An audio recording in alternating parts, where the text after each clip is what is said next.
It's in Party Royale right now, so other players around this area. let's It's watch going to it. be really hard to max out quickly, but now let's hop on board with our match number 1 winner.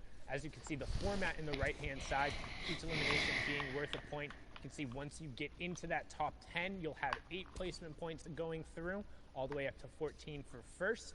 Then you can see 11th through 15th is 7, 16th through 20th is 6. It's the intervals of 5, then the intervals of 10, and of course, that first placement point, the first 25 players have gone down. So still, plenty of players who need to drop here, which generally is a little slower from EU. You'll typically see a little more aggression going on. However, as you get further and further on into tournaments, the stakes and the players become that much more difficult to fight against, and it's really hard to confidently take an early fight, as we have Rax and the Costa Rican Sebi in a battle over here.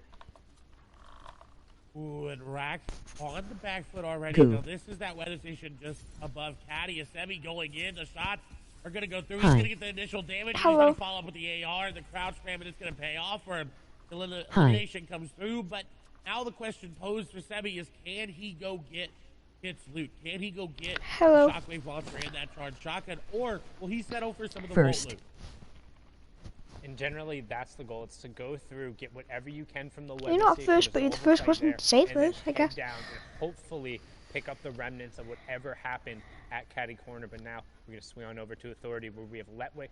We're in match number 1. He was able to steal away that mythic glider grapple gun and just kind of rotate out. But now match number 2, you can see Hardfind over on the side, and Hardfind looking to set up a trap and a bait. And we've seen this before a number of times, particularly around that vault area, where there are some areas you can't build.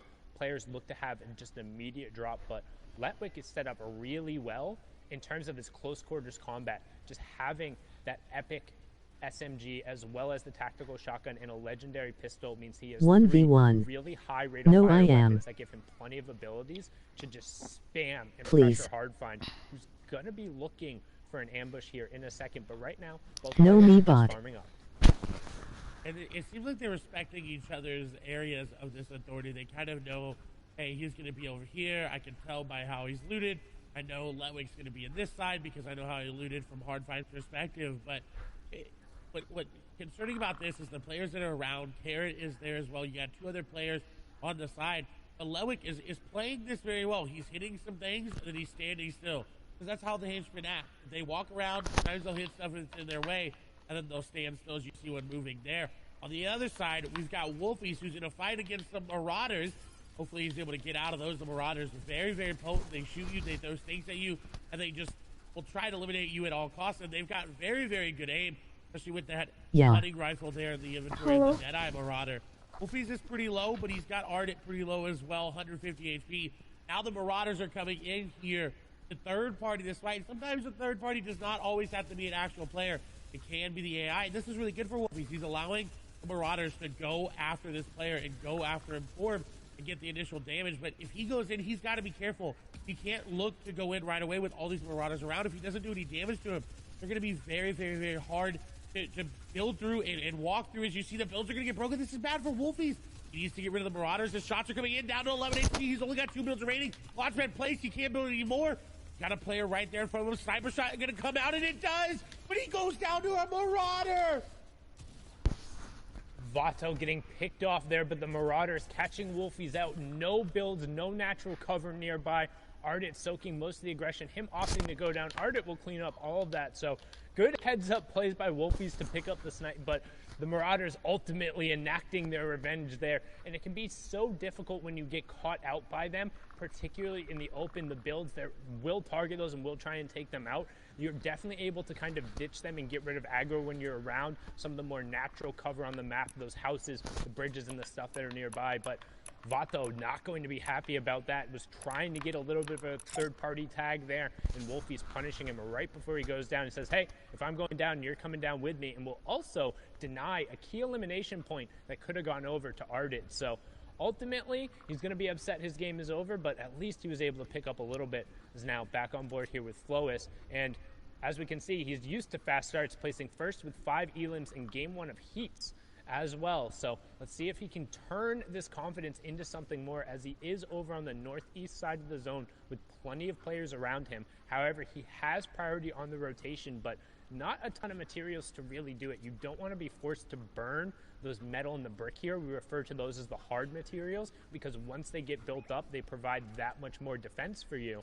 However, just they're so much harder to get naturally as you move through the map that Flo is finding Cammy there, and you can see immediately he's going to head over there because he's like, hey, I need those mats. I need those refreshers. When we talk about refresher in the term, this is it because that's going to be refreshing for him.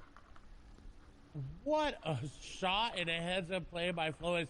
He desperately needed that, as well as his ammo was pretty low, too. At least 74 AR. That's not enough going into an in-game competitive Fortnite game.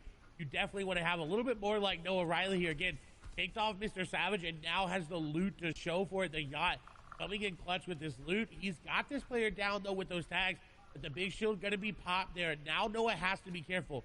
He wants to go aggressive. His instinct is to push in with that crash pad and get the aggressive play, but that player back up to full HP. He's got to be careful. Shots go through the edit. Not going to connect on the shots there. Noah over the top. Shots come through. A 71 tag there for Noah, and now he's going in. Crash pad in. It doesn't matter, though. The crash pad is actually going to send him away. He's got to keep the pressure up to keep this player from popping any shields, and he's got the player back and forth, up and down, up and down. He's got the crash pad. He's going in. Shots are going to come through. The player puts the stare over the top of his head, and another good tag there. But Noah's not able to find him. Noah's not able to finish him off. This player continuously layer changing, going up and down. Fuck nigga ass bitch pussy hell. Hydro was just trying to run for their life. Hydro trying to put as much distance as possible, and unfortunately going to go down there. Good job for Noah Riley on the chase. We talk about how important it is to resolve fights, particularly because you don't want that opponent burning those resources, because when you do take them down, they'll drop them there, and you want to get as much as possible. You can see Noah picking up all of the minis there. He's back up to 6. Good job. Still has 4 crash pads. And one thing you'll note in particular when you're looking at these mid-game fights and what you should be keeping an eye on. Anytime a player has crash pads, that will enable them to push into boxes. You've seen it in 2 different ways, both from the top down, where they throw it against one of those cones because it lets them fall in. And then a perfect example, thank you, Ross Orange, for showing it right there, winning the fight against Hardfind very closely with 6 HP. That's the horizontal crash pad, where you line yourself up on the corner of the walls, you throw it against that corner, and it'll end up landing right behind you, and it pushes you forward into the box, but it won't affect the other player. So it allows you to line up your shot ahead of time, and most times it'll also put you behind them, so they're not able to play defensively, as Orange trying to play defensively here, but Bafo just comes in and says, hey, you didn't have enough time to reset and get your shields up. I will take all that loot. Thank you very much. And that's the dangers of taking a mid-game fight. Fuck nigga ass bitch pussy hell. Damage, you're going to get third party.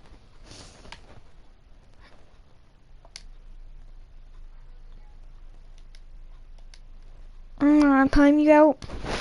Drew Ledwick has been tracking. Look at the box separation that he just did there from Carrot. Look at the time. I am trying to pass him, and he's there with the top is not his. I like you. It is nice player change coming out and above, but he doesn't have enough time to pop a big shield. He's just looking to try to pop another mini, and he does get it off.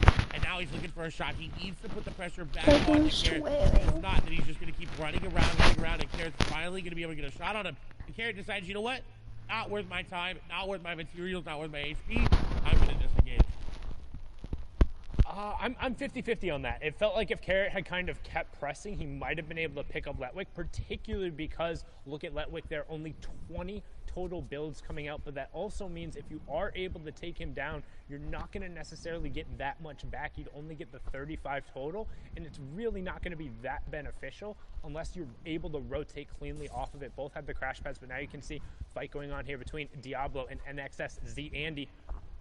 ZAndy on the back foot here, and Diablo trying to push forward. Somebody we've seen had the capability of playing aggressively. He is above that Storm Surge threshold, so just trying to hunt this player and doing a good job keeping ZAndy on the back foot. Does get the cone replaced, owns both, edits back under.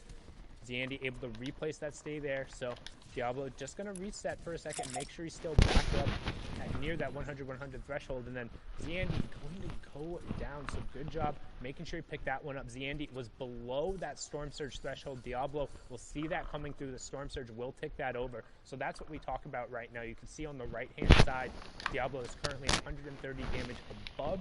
ZAndy was below, which means he takes that 25 damage every 10 seconds, and it also signals to Diablo, hey, I can just tag this guy up and then wait because any damage he does to that player, as long as they go down within a minute, he will still get credit for that elimination. He will still get the point, then he can go over and safely pick up that loot. That is another aspect of competitive Fortnite that everyone has to think about. That Storm Surge, it plays a factor into so many of these players' games.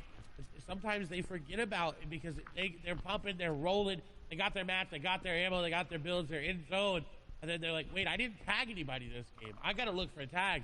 Frenzy Fishy on the other side, above and a good amount above. If you're about 100 to 150 above, you're looking at a good spot. As shots come through, he's going to take advantage and find swaps with one AR shot. That is what you needed. We saw Thomas HC do that in the first game. Just find any sort of elimination that you can, far away or up close. Don't even have to risk yourself getting tagged up for it. Beautiful elimination. Yeah, but you notice how he's doing that behind a cone and editing a single wall. That's to avoid all of those hunting rifle headshots that we've seen come out time and time again. You don't want to get a game ender looking for some of those tags to make sure you're safe.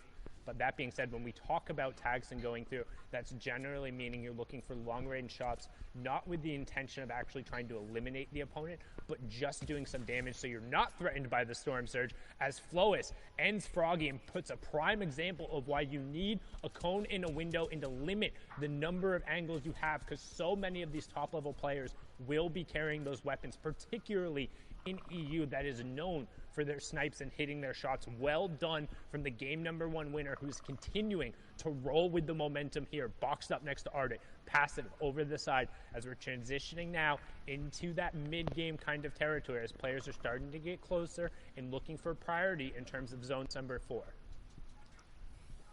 What an elimination. He needed it too. He only had 2 hunting rifle shots. That first shot needed to hit. He didn't really have a chance to follow up if it didn't. Very heads-up play by Flois. First place, taking down second place. That is, hey, that's pretty good for your mentality. Even if he goes down here and be like, hey, I took out my competition, so I know I'm pretty secure there. But we're still pretty early on into the game, so we can't really do much with it.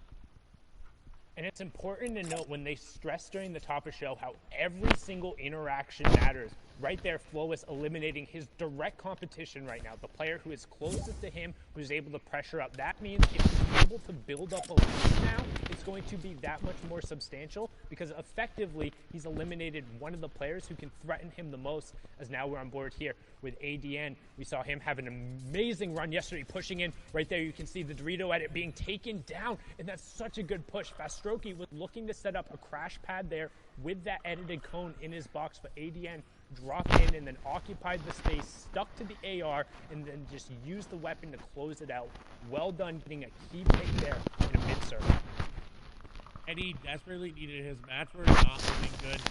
Still are not looking good as well. So he's going to have to find another impact elimination along the way, as we're on board here with Ardit. Again, mats are not looking good. Now, there is a player's loot there in front of him that he more likely got the E-clip from. He's not actually prioritizing picking it up right now. It seems like he's just looking to build and then go to the loot. Mr. X is nearby. Benji's nearby as well. Martin's in an awkward spot. We've got Scram in this game here as well. Handy, passive, slick. A lot of players still alive. 61. We talk about Storm Surge. This is a threshold where it's 50. 11 players need to go down. Narda makes a heads-up play to get a box, and Crashpad's going to come through, but that's bad for him. Unless he hits the shot. Shots come through, and he does. Maestro going to go down the aggressive play, not going to be rewarded. And Ardit will be rewarded for his passiveness. Yeah, and you can see the reason why so many players are fighting right now, both that Storm Surge and trying to get priority. We talk about 4th zone. Look in the bottom right-hand corner.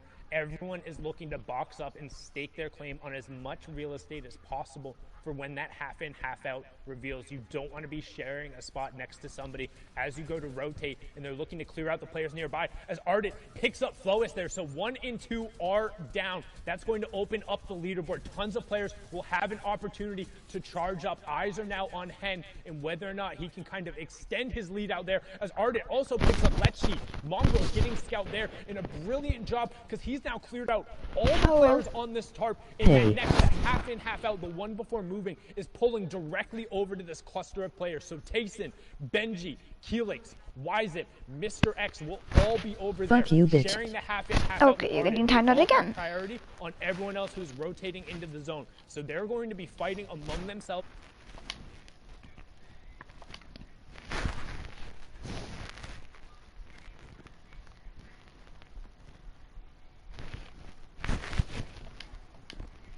very lucky because, again, express the amount of builds in the inventory. He only had 54.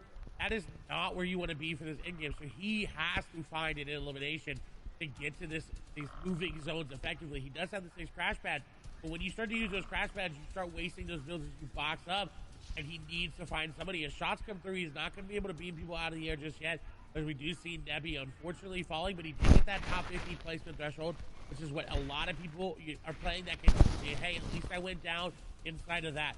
Tayson, however, is looking to get aggressive, and I believe that's on, I think this is Benji. I'm 97% sure Benji is right nearby. If Benji makes the wrong edit, he goes into a box that's not his. Tayson is going to go aggressive. You see the big shoulder's going to be popped. Edit's going to come through. No crash pad in. Shots coming through. And Benji's going to go down. Tayson going to take him down.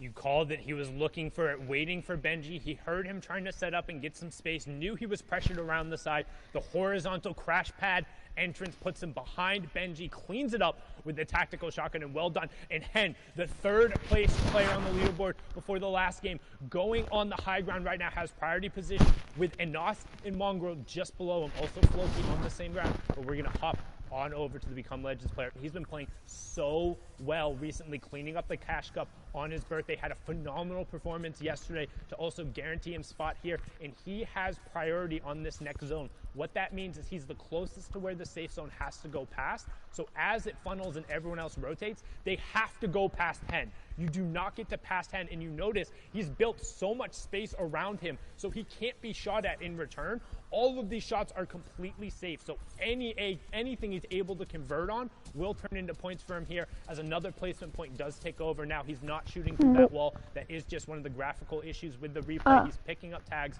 but now you can see setting up a crash pad, going to use it to go on.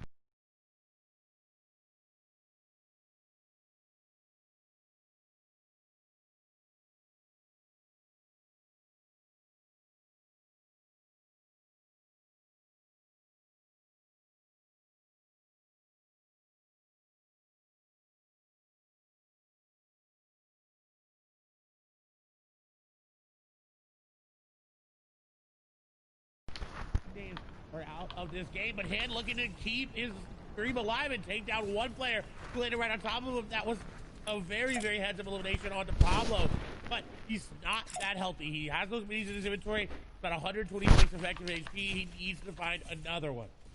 He needs to find the outside. He can't be in this cluster. It's really weird to take the grapple gun and then immediately go into the middle because you don't really have the ability to utilize it. And that's what we're looking for, getting towards the outside of the zone so he has more options there. Anas, teammate up on the high ground there, but this is the solos competition, just playing for the same org. You have Gamers Origin, Deceptos there on the middle as we take over 25, another point going through. Anas running through the high ground. Reason still in the match, and you can see Deceptos picks up Ardit there as top 20 takes over. Another point going through, and right as I say his name, Reason ends up going down. This is looking like a Become Legends top 15 right now, as they have 3 or 4 players still up, but Deceptos trying to find the space, finding a good job, tarping his way through and making sure that he owns all of the builds on this level as we close in on top 15. Bad Sniper missing out on a key placement point, and Deceptos looking to try and find a pick on this Crash Pad player, doing a good job to deny the rotation, finds a tag, but not able to necessarily convert it. So many shots, but no elimination coming through, and he has to find that. That's such a key pickup. Inside the top 15 we go. Can he chase down this player? And he finally gets it. That snipe going down, but Hen is still up, picking up Orion as we get into our top 10. Deceptos is going to have to make a play as it's going up a little bit of an incline. You see it. The old builds are there as well. Hen is going to fall. Slick going to fall in tandem. Top 10 placement points being missed out by both of them. That's a huge boost as well. Deceptos able to hold on to the player on the other side. Shots are coming through. He's getting the tags, and he does. Frenzy Fishy is going to go down. Deceptos needs to get out of zone, though. He is sitting and ticking. He doesn't have any floppers. He's looking to get in, and he does, but a shot comes through. Floki going to be the one to take him down, and now 2 eliminations here for Floki. The player right on top of him. He's got to be careful. Shots go through. Back into zone goes Floki. Ticking down very, very low. Now inside a zone. He's good to go, but this is looking really, really rough. He doesn't have floppers. Mr. X is going to go down. Stacy going to be the one to do it. Top there. Look at Anas just Tyro whopping all the way up top. He's just walking over old builds. I don't know how many builds he's got left, but he may be able to win this just solely based on the fact that it's going over old builds. And the old build's giving him priority. That moving zone, we talked about it. It just randomly pulls a distance back away, which means you can continue your rotation. And on top of having the old build, his saving grace has the mythic loadout as well. So this is so big for him as we move into the top 5. 4 players left, but Anas has complete control over this lobby. You can see Tayson as well in the middle. Scramguard and Snazy are going to round out your top 4. Who will finish it off? Will Anas continue the run of the caddy corner loot, proving it out, or can somebody from the low ground shut him down as Tayson picks up Scramguard? So each elimination, each placement here, an additional point as Tayson ends Snazy right there. But the Shockwave Launcher comes out right away and knocks him over to the zone. And Anas does get tagged, but he's able to pop the flop in the zone and then gets the follow-up tag with 6 HP to spare. Become Legends Anas from the high ground. 4 eliminations in the Victory Royale, taking game number 2. The flop was what he needed to pop, and he did do just that. The Victory Royale going to be nice. I think maybe able to move into first place after that game just on the number of points and the eliminations, but we're definitely going to need the I am analysts back. to How break is that it one going? down, so we're going to send it right over to Good. them here in a moment. Thank you guys so much. Great cast here in game number 2 of Europe. Anas finding the Victory Royale there. Mad props to him. Here's the thing, though. Tayson, another big name we're used to seeing. We keep talking about the quality of players. This is someone who is coming in strong. Ends that game in 5 eliminations. Had he picked up that BR, that 4-point swing would have actually moved him higher up the leaderboard. And we'll see that as we take a look at the standings and look at who is currently holding down that number 1 spot. Usually who ends up winning the game is always at first. That is the same story here right now. BL Anas all the way up top. Victory Royale, 7 elims, 28 points. But what happened that game was a bunch of eliminations from top players, changing the standings from 2nd all the way to 10th. And there's BL Hen in 2nd there. Somebody definitely to keep an eye on because he placed 4th in the first game. Not necessarily the biggest boost in points this game. Other names too, DeCintos, who's the king of placing 5th place. The French legend who came out there in the Invitational starting to rise up. But then Tayson, Zeke, you mentioned him. Getting that 2nd place will boost him way up, but he could have done more. Reason still stays around the 9th place mark, but still improves at least in this game. And there, move on over Letwig, Scramguard, Bad Sniper, Kinzel, Congo, Carrot. I mean, look at all these names. Thomas HD, Floki, Frenzy Fishy. There's so much heat coming off of the grand finals right now. Every single person could walk away the victor, and especially when we're this tight, and we still have 4 games left to go, boys. Anything could still happen. There's all these guys at the top making these power moves right now. You're saying look at the names. I'm looking at the points too. You're mentioning that it's tight. It's like a 2-point difference between everyone. They are neck and neck. Come Legend Slicks is here too. Twain's Ardits. Like all these guys are playing so well, but they're playing well while others are too. And no one can really break away. Benji, who we're used to seeing in the top 10, at 24th. And from what I'm seeing, he's having good games still. It's not enough though for that number 1 spot. It's kind of another kind of slow start for Benji, which I think some people are maybe starting to get a little used to. He always rises at the top, but that might be a sign that it's back to, you know, the old Benji of Grand Finals, the one who does get good performances, ends in the top 10, top 15, very solid out of 100 players, but not quite that win that he's looking for. Together, guys, we got to talk about it. More of these powerful plays coming out of these impact players, making what they need to happen, really manifesting this win right here, right now. Yeah, Grand Finals is all about power, and it comes in many different forms. We're starting off with how power struggles on early games of spawn fights, and Noah Riley, Mr. Savage, they had a big battle down. Noah showed that he was more powerful. And it's all because Benji scares Noah into going somewhere else, but into somebody who might end up struggling because of it. Benji, though, saw a sign of weakness, and because of that, he will pounce, try to grab more space. Kiriachi looking in the background, and Benji knows, and he will hunt. This is one of the best players at fighting in the early and mid game, and Benji is not scared whatsoever. Yeah, power vacuum basically here over at Slurpy Swamp, and Benji gets in the box with style, breaks through, hits a big shot, and shows his power afterwards as well. And is that show of power, is that show of confidence something that we're used to seeing out of Benji? I say yes, but it might be overconfidence as he pushes a fight against one of the best players in the world. Now we're switching over to Flois, and for him, it's a shift. Yeah, for him, he was holding power in game number 1, continues to, dropping down Froggy, who was in second place on the leaderboards at the time, but holding power sometimes comes with a cost. He loses it over to Advise, and we see one of our new players who are in that second place slot. Second place for Hen after a very good game number 1, and follows it up with a pretty decent game number 2, a 10th place for him, but a couple of elims to boot. And that will put him where he needs to be if he wants to grab that crown at the end of the day, the ultimate sign of power. He falls in 11th, but that's at least solid enough. Yeah, and this is where power starts for a lot of players in this game. It was Anas who ends up winning, who had Caddy Corner and the Mythic Loot as well. The Shockwave Launcher, Hits Charge Shotgun too, and he just made power become his tool in this endgame. He became Legend incarnate, literally just personifying the organization he's on and using this entire endgame as a playground. Bouncing people up, shooting them down afterwards. Look at that two-piece right there. Anas looks so dynamic, and yes, we saw Flois with the hunting rifle. We saw him with the charge shotgun last time, but for me, it was Anas's gameplay, his creativity that really separated him from the pack and showed us his use of power. And Anas, that's kind of what we were talking about at Caddy Corner last time. We saw Thomas there for a brief moment, but this time it goes down. Kit spawns down at the gas station, and that's where Anas is lurking. He had a good game last time in 10th place, but if you want to become a legend at the end of the day, if you want to solidify yourselves among the great, immortalize yourself, you need to have games like that. And Anas and Hen, both at the top of the leaderboards, org mates, and they're standing strong.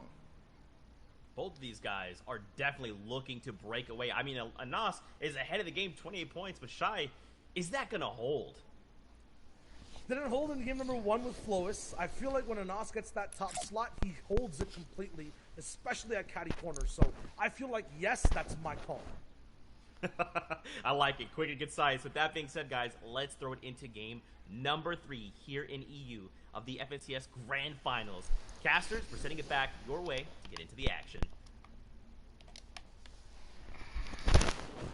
Thank you so much, Zeke, Shayo, and Bala. Insightful as always, and everyone is looking to become a legend, but right now to become legend players, occupying first and second. And if you're just joining us, welcome. My name is Sundown, joined here by the fantastic, as always, Playstelling. This is match number 3, the halfway point of the EU FNCS Solos Grand Final. And if you're watching at Party Royale and you just dropped in, hit one of those telephone booths, the changing stations. Make sure you get your favorite outfit on, then head on over to the main stage, catch the action out. You can see where everyone's dropping right now. And if you notice, the yacht only has 1 player on it, so I'm interested to see who that player is. Is it Savage? Is it Noah Riley, who came out on top?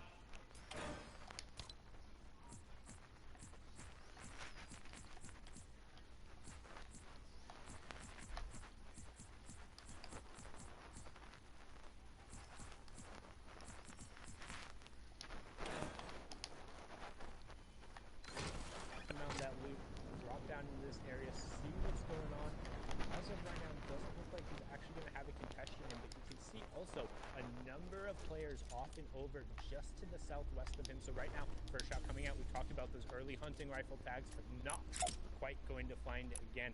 Anas, game number 2 winner, current first place right now. And he's in a very good spot to keep that first place, but Hen right behind him. You've got to keep our eye on that elimination feed for that to come up as well. If Hen, only 3 points behind, is able to make a play to start to make the ground up, is Vadil going to get some nice shots there. The Chug Splashers, though, are going to do that player up. The nice edit is going to drop the player down. The edit around as well. He's got him boxed up, but the fish is going to escape as Vadil looking to crash pad on in, using the jump there. He's actually not going to go in. He's going to take the wall and the cone up top, and that was so smart to outplay Advise there. Well done picking up Advise there. We talked about kind of the different types of crash pads and then the variations you're able to use. Him jumping up prevented him from falling in. So then when advised when to exit the situation, got picked up, and now over to Slurpy Swamp. We watched this fight happen last time. Benji aggressively pushed Kiriachi, saying, no splitting going on here. This is my side, but Kiriachi now looking to be the predator instead of the prey and closing in on Benji as he's hitting these slurp barrels. So once again, resolving beforehand, and now box to box. How do two of the best players in the world close out this box fight? Do they look to take each other on, or are they just kind of trying to disengage the situation? Right now, Benji's saying, hey, I need more mats if we're going to go toe-to-toe. He disengaged perfectly, got up, and is out. I also want to point out 35 of the current players also competed in the FNCS Invitational Finals. So they've been here before. They've been in this Grand Finals. They know what to do, especially these two players on the screen right now. Is Kiriachi is going to take some damage there from Benji, who is keeping that pressure up with that rare tactical shotgun, and now needing to find a creative way inside. Kiriachi actually went up and around the shots going through, exchanging high ground and exchanging shots. Benji takes a nice tag there on the Kiriachi. He still has yet to take any damage himself. Kiriachi is still pushing. This is exactly what we expect from him. And Benji baiting him to drop down. Kiriachi was ready. The back and forth going in favor of Benji right now. Kiriachi keeping the pressure up. Benji going to get tagged up a lot there because he couldn't build the floor. He's trying to pickaxe for that code as the edits come through. Benji going through old builds. This is really good, but once you reset that metal, it is very, very weak and it's easy to hit. But he's put some distance in between him, Kiriachi, and Dulmedia Snipe. I was going to say Dulmedia Snipe. Hearing the action going on, wants to take a peek inside, but he very well knows who's there, and I'm not sure you want to jump on into that pond. Don't want to get boxed like a fish between those two. It's more like getting boxed between two sharks. The rocket hard place, pick which one and who's who, because Benji, right now, just again, looks like he's done enough to fend off Kiriachi. Say, how long are we going to do this for? How long are we going to burn mats and just sit here and force each other back? Because both of these players are good enough to hold the other off, or at least make them pay for it, if you don't get that initial ambush off of the start, which is why you now see Kiriachi kind of backing up a little bit, making sure he gets some mats before heading back in towards Benji again, looking to potentially restart this engagement. And I'm not surprised from Kiriachi. He is very, very aggressive, but we'll have to see if that turns out in any of their favors. As Seventor now being aggressive onto Diablo. Diablo's going to get the initial shots there. Stop and now it. Seventor can disengage if they want to, but on the edge of zone, really hard to disengage because you're trying to run away, then you're just going to get shot in the back, and it's just unfortunate there. So box to box, diagonal to diagonal, Diablo and Seventor looking to do a little peanut butter edit, looking to get that jump shot there. Seventor looking to get any sort of wall take back, and he does, but Diablo ready for it. The shot comes through the quick reset there, going to get the tag in favor of Seventor, but still not as much HP there as Diablo. His shots are still coming through. He does pop a mini. Continued back and forth over these peanut butter areas. That's that triangle edit that you see as he goes in. He goes aggressive with that crash pad, but Diablo was ready for it. Did you see how many edits he had, how many space he had in between him and Seventor? He was predicting that perfectly. But Seventor's ready for the edit. He's ready for Diablo hopping up, and he said, you know what? I'll bait the heal out, but I'm going to get that elimination. Yeah, and a really good job from Seventor there, baiting Diablo into something that he had owned and then committed him to the fight, caught him with the builds out, and then following up with the tactical shotgun. And it's really fruitful to resolve that fight because there was a player boxed up right on the edge of zone who would have been able to rain shots down. And again, if you are just joining that, there's the format on the right-hand side. You can see first round of placement points coming through, top 75, next one at top 50. Then it's every 10 players to fall until we reach top 25. Then it's every 5 players until you're into the top 3. So definitely want to be making those end games, but also 1 point per each elimination, as Carrot will pick up Phoenix there. Will also get a point, and that's his second elimination.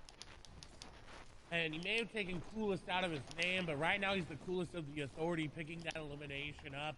He's been very, very good. He actually, I believe, one of the players that came through the open track of the FNCS Invitationals. That happened a couple months ago, but still maintaining prowess over the authority here. He was here back when it was the agency, so dominant performance from Carrot. He's also got the zone there as well. You see him already building up and refarming. In Misty Meadows, however, Ardent looking to set up an ambush like we've talked about, hiding in this little upgrade room. He can catch anybody waiting to upgrade their loot. He's got a great charge to do it with a legendary at that. And look, somebody is taking the bait. They're coming into the house. The question is, will they open it? He set a trap up perfectly. He set a trap up, but he put a wall, Griff. Put a wall there. The Peppers, the shields, everything being popped there. Ardent, though, not going to be able to spring the trap as Griff was ready for it, and Griff turns the tide.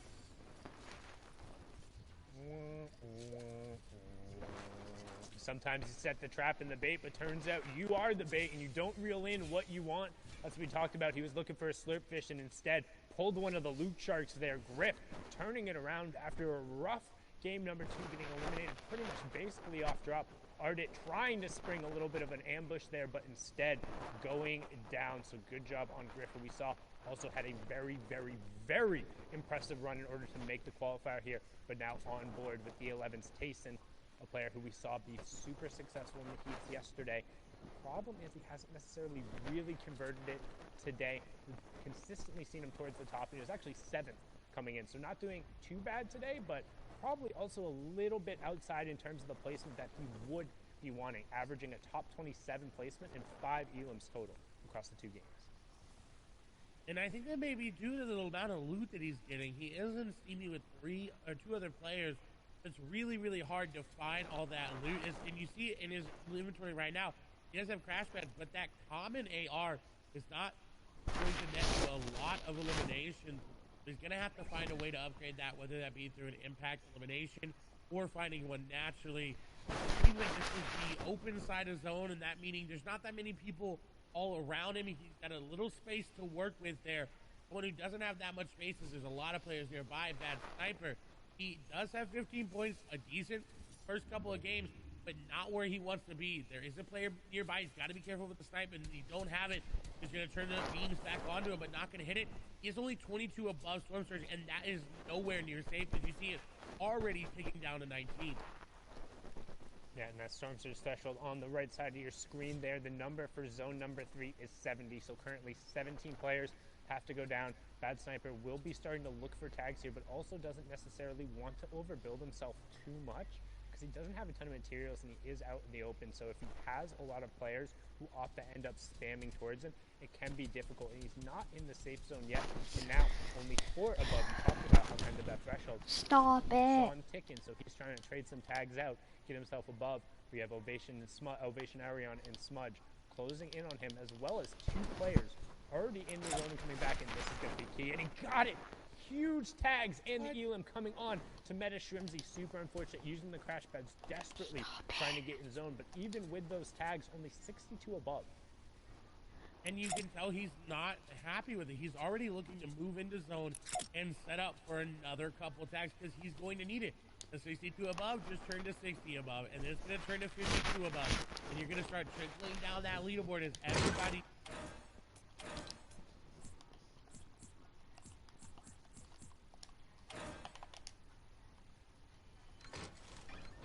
connect onto anybody, but I'm looking to be aggressive on his tags. Again, is above Storm Surge, but not by much, as we see Lecce take down Supremacy's limit there.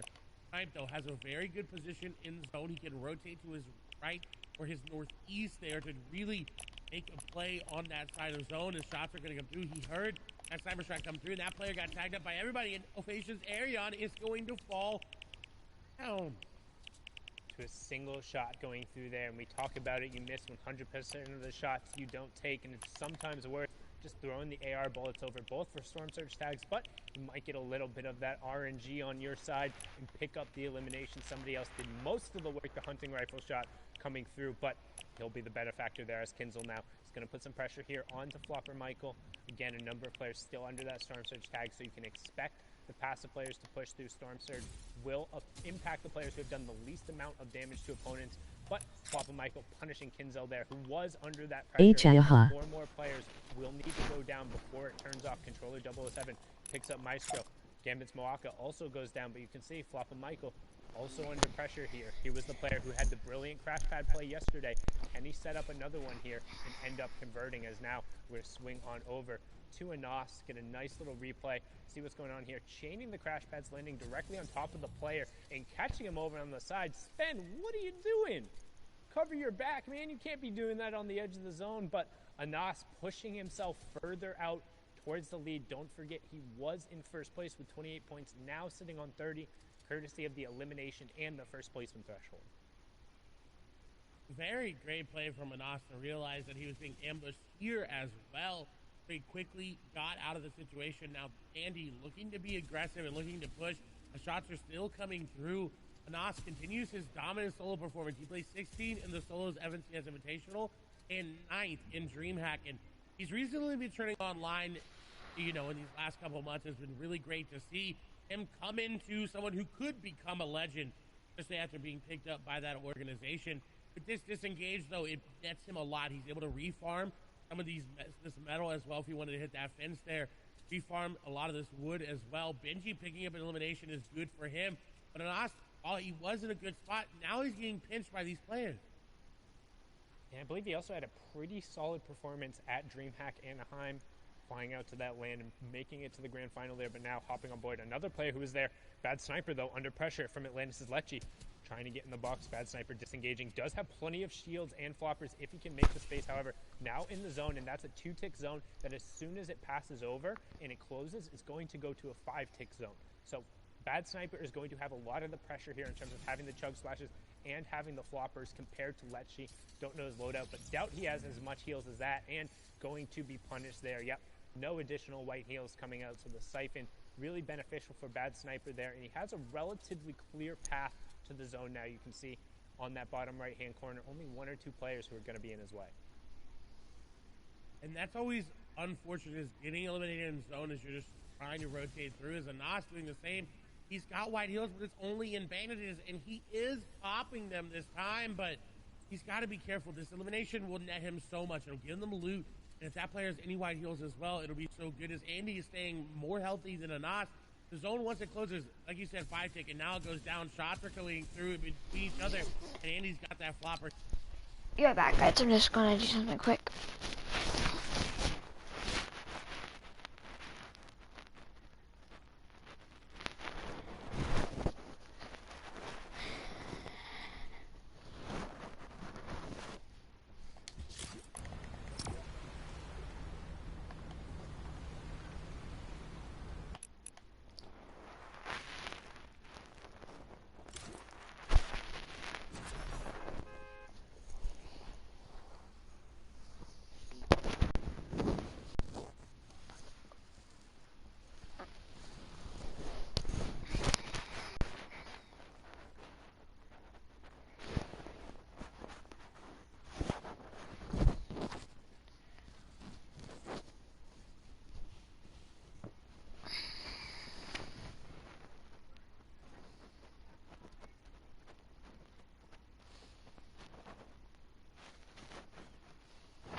Everything possible and make sure you're safe. It's all about covering yourself up afterwards and allowing yourself to be in a position to continue on in the game. And Reason is so good at capitalizing on others' mistakes. Now notice, built up on the high ground, use those hard materials to make sure he's established and safe. But for Strokey, trying to encroach a little bit on this real estate, and that's the fights you're going to see. Nigga. Opting to drop down and just return to his safety as everyone else is going to rotate into the Fuck zone. you. Zone number 4. So priority positioning is going to be towards the outside. We're going to be keeping an eye on who ends up going towards high ground and then who is slaying out on that logo. Easy able to make it here. Another player able to make it into this end game is going to be Savage. And with that off-spawn elimination on the Noah Riley, I'm assuming with that elimination there, Noah Riley went down early. It's got to be Mr. Savage taking him down, but as you see, that is coming through. Nice and pick up there by Savage, but someone trying to capitalize on him. Shots coming through. He's going to pick up a double. Heat's going to go down. Queasy going to go down. The pressure's not done yet. The Crash Pad's coming in, and the Crash Pad master, Mr. Savage, going to be able to pick some up there. And he's ready to fight. He's ready to go aggressive, but someone on top of him, going to be Bad Sniper there, trying to box, trying to box the box. Seti there as well. Savage really box Seti there as well. Savage really needs to make a play to get out of this. Going up into an old build will get him out for now. And what a phenomenal heads-up play. That's what you do when you get elimination. You realize there's more players nearby you, and you take them out as well. And Exqueezy picking up an Elim there. I believe that was on Tequilix, but we have our top 50. So Storm Surge turning back off, second placement point going over. And don't forget, this is game number 3, so we're about to be at the midway point. This is a fantastic opportunity with a NOS down for somebody else to unseat him and become that front runner. And we talk so much about momentum and whether or not you can hang on and whether or not you can get running. And Froggy, a player who thrives on momentum, finding a key Elim there on the backside of the zone, using the launch pad, then getting in on the priority. Half in, half out, now closing in. After this, it will be all moving zones, so it's all about making sure you're safe, finding rotations, figuring out whether or not you're able to get to that next zone, and then trying to punish players around you who aren't doing it as good as you. Lewick looking to capitalize on someone not paying attention to their wall. You see inside the cone, just sitting there waiting. He could crash pad it. We've seen it before. We saw it go against Benji. There's Hidden. Is going to fall as well. Hidden goes down. What a big elimination there. Another player near the top of the leaderboard going down. Safik falling as well. Lewick is dropping down, though. He knows there's players riding below him, and he wants a piece of the action because he's only got 53 builds. He definitely needs to find something. His ammo lacking as well. 5 shots with that charged shotgun is going to go through in an instant in this end game, so he has to pick up an elimination. He also does not have priority on rotation as it's pulling away from him. Or Crash President's inventory will allow him to rotate, but not as effectively some of these other players, and he set this trap. He's waiting for this player to just make the wrong edit and go out, but I doubt that they're going to fall for it. Well, he's waiting. He does have priority on the zone. There's a player right next to his box. I wasn't sure if that player was on the cone. He finds the 83 tag and then follows up right away. ADN going down in 41st, misses the placement point, so a huge pick going right there. Mr. Savage still in the lobby as well. We're into the moving circles. That's the late game. You're going to start seeing players burning utility, using all their builds, just trying to get to that next safe zone and avoid fire from their opponents. But you also have to watch out for those sharks and those aggressive players, the playmakers, and the ones who are going to be the ones driving the action as we're on board here. The dual media snipe currently below the threshold for the Storm Surge, but that should turn off shortly here. Only 7 players need to fall. Dual media snipe will add into it right now, pushing himself above by taking out Griff and potentially finding a nice little upgrade there in terms of his. Yep, he will. He will get the legendary shotgun in there as well. And we're closing in on top 30 as 7-Tor picks up Nate. And with Snipe's inventory, he had 7 crash pads. This is what you want in this meta. You want to have as many crashers as you can. As bad Sniper is going to be caught trying to take a shield. Bongo's in this game. Exqueeze is in this game. Lewick is in this game as well. We have yet to see Savage go down. Flo is in this game here. Rifla as well. 2 eliminations, 79 builds. We'll see if he's going to be able to get any more.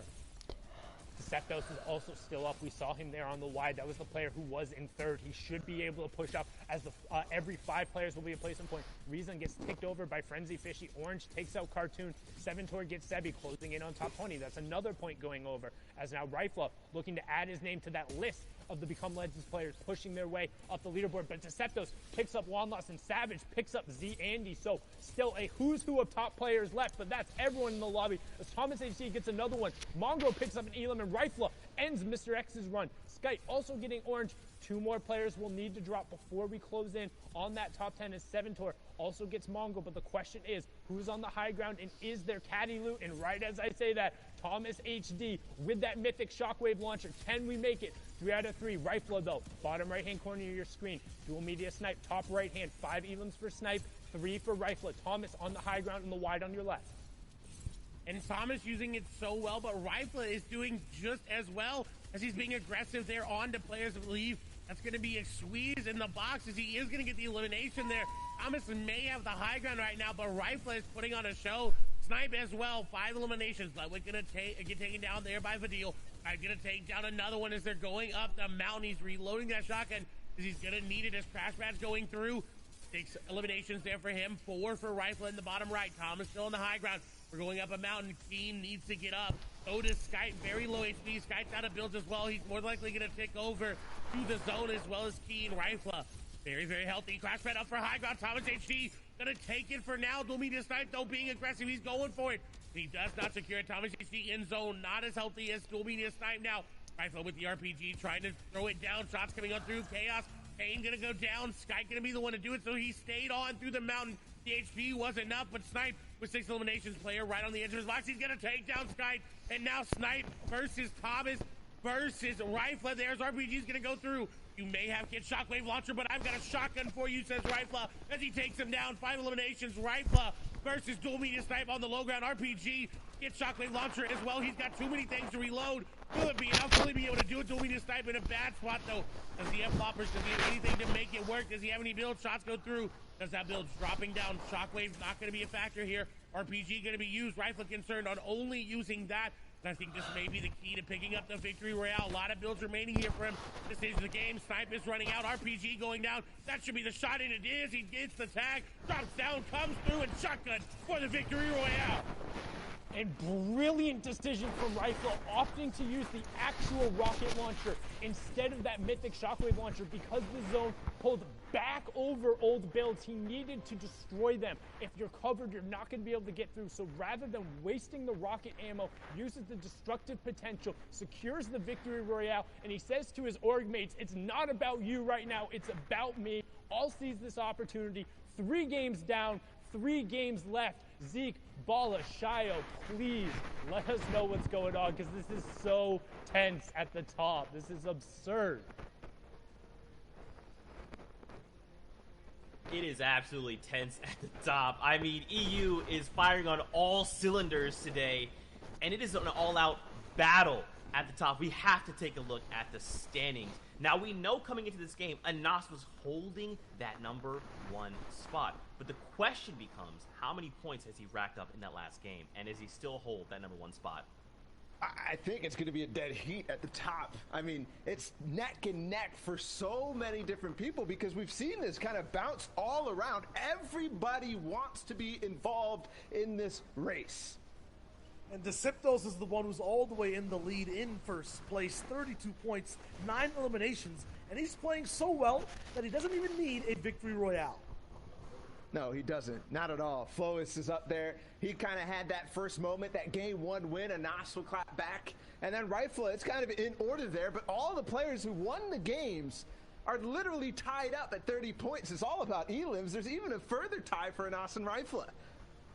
Yeah, things are going so fast, even past that. From 6th to 10th, Rezon is still holding on to his spot. Froggy, who was 2nd, is now in 9th, but Thomas HD, Letwick, these legend status names are just doing everything they can. It is not enough to keep up with the top 5. And Rifla is showing he belongs in that top 10, right? Coming off his first game, an 11th place with his 2 eliminations. Second game, 73rd place, and now the victory out with 6 eliminations. These are the swings we need to see if people want that number 1 spot.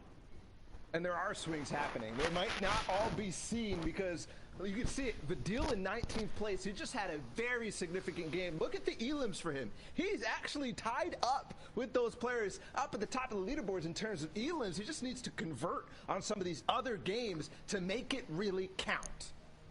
Yeah, everyone past the top 10 are still hungry, and if they can't make these end games, just look at the elims for everyone. Carrot, Squeeze, AR Baffo, they're past 5. They're fighting in that mid game, in the early game, doing whatever they can to get points and stay relevant after game 3 in this competition.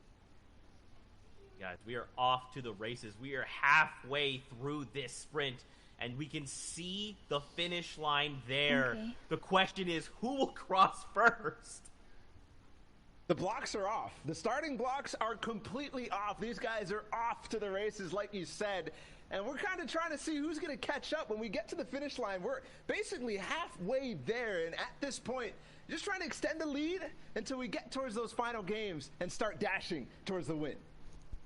You got to pace yourself, though, right? We've seen it in end games. We've seen it on the leaderboards. These guys who are coming up on top to start with are now not being able to hold on to the first place slot. And it's about first place, Zeke. Man, there's only one Axe of Champions to go around. I mean, there's a lot of stuff, as you mentioned, Ball, that we did miss out of this last game. You got to break it down for us, man. That we do. There are so many things for these guys doing. It's kind of a freestyle on some attempts. Snipe for him. Long range charge shotgun shots on players like Bad Sniper who started the day off so strong, but Snipe will start to rise. And there's another one. He's just looking through these small peak boxes, just the space in the end game to build up the box and get more of these. Every time you look out, there's so many people fighting to try to stay alive. Yeah, you mentioned Vadil, who was very much alive in that last game, getting a record amount of 5 eliminations so far in his run in these grand finals. After that, still looking for more for everyone who was in this foot race. It was intense. They wanted to have a leg in the competition. And we said it, things that were missed. 7Tor goes off on a spree, back-to-back elims, and he does it so well. There are so many people here in his lane, but for most of them, it's a false start in this endgame. Yeah, he was sticking beside that Storm so much, looking for shots from box to box, had the AR to clear out walls. After that, got into boxes himself. If he couldn't get things from range, he was right up in your face and got elims on players like Mr. Savage. Moved past that, though, and still played a phenomenal game, ending somewhere near top 15. But there's no signs of anybody lapping anyone else, except for maybe the Become Legends guys. There's so many of these names starting to push up towards the top, and look at that back-to-back. 2 players looking to lobby focus on the same person, and it works out for one, but then the player who he actually had taken a little bit from ends up getting put down. That was Snazy too. Yeah, it was a rough run for Riflecker. Just look at all the things he had to overcome. Box to box while getting third party, still got the elimination down, got to hold down the wall, and the coolest RPG shot after this awesome elimination on the Thomas HD I've ever seen. Clay was saying it was hard to actually get to this reloads down, get these power weapons situated, but he shoots an RPG, catches himself with a waterfall, and then connects with a drop down charge pump. What a play. What a shot at the ends. That is ridiculous. We've seen that a number of times from the Caddy launcher players. Kit Shockwave launcher so good, but in that case, he doesn't opt to use it at all, just relies on his pure instincts. Dude, that's all it takes sometimes. Sundown likes to say it best. Some days you just have to make sure you can hit your shots better than someone else. And for Rifle, that's what we're seeing. He's like, hey, big time to make the moves. It's happening now. Now, guys, as the competition does heat up, we need to cool down. We have 3 games left before we make an FNCS champion. But with that being said, we're going to step away. When we return, we'll have the conclusion from Europe. See you guys in 5.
High odd phase.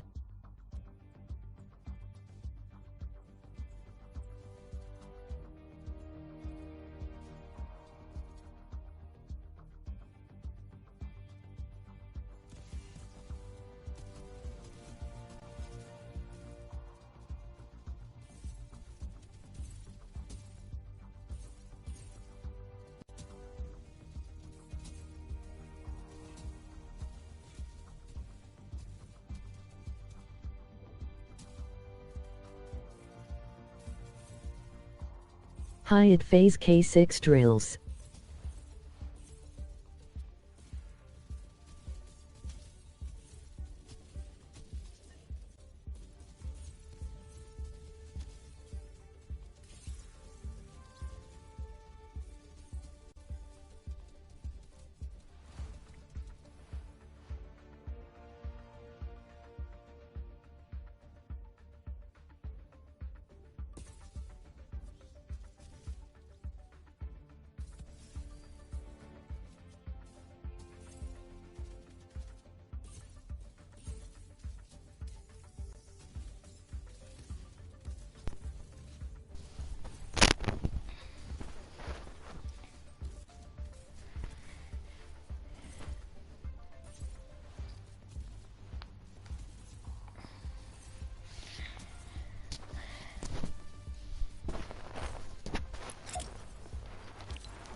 Hello and welcome back to continued coverage of the FNCS Grand Finals. I'm your host, Zeke. Joining us here on the desk as analysts, we got Shyway, and we got Ball TW. Gentlemen, we are halfway through the leg of this race, and these last 3 games are going to dictate who walks away as an FNCS champion. We're just going to get back into it because we have games on deck, so we're sending it back over to our casters, Sundown and Clay Staley, to get us into the action. Take it away, boys. Thank you so much, Zeke, Shio, and Bala, and welcome back, everyone. This is game number 4 of the EU FNCS Finals. 3 games have been down, and we're also jumping a little bit into this one so we can stay up to date. Clay, what do you think of the action so far? It has been tense, and it is going to be a nail-biter coming into this game. As we saw, the top is only separated by a few points, and there was a 3-way tie there. The third, of course, it all breaks down based on tiebreakers, but our Victory Royale winners are in 2nd, 3rd, and 4th. As Deceptos is in 1st with no Victory Royales. We're hopping on board here first, though, with Thomas HD. He was able to get Shockwave Launcher and that Mythic Charge Shotgun in the inventory. Will he go aggressive in the mid-game, though, however, is the question.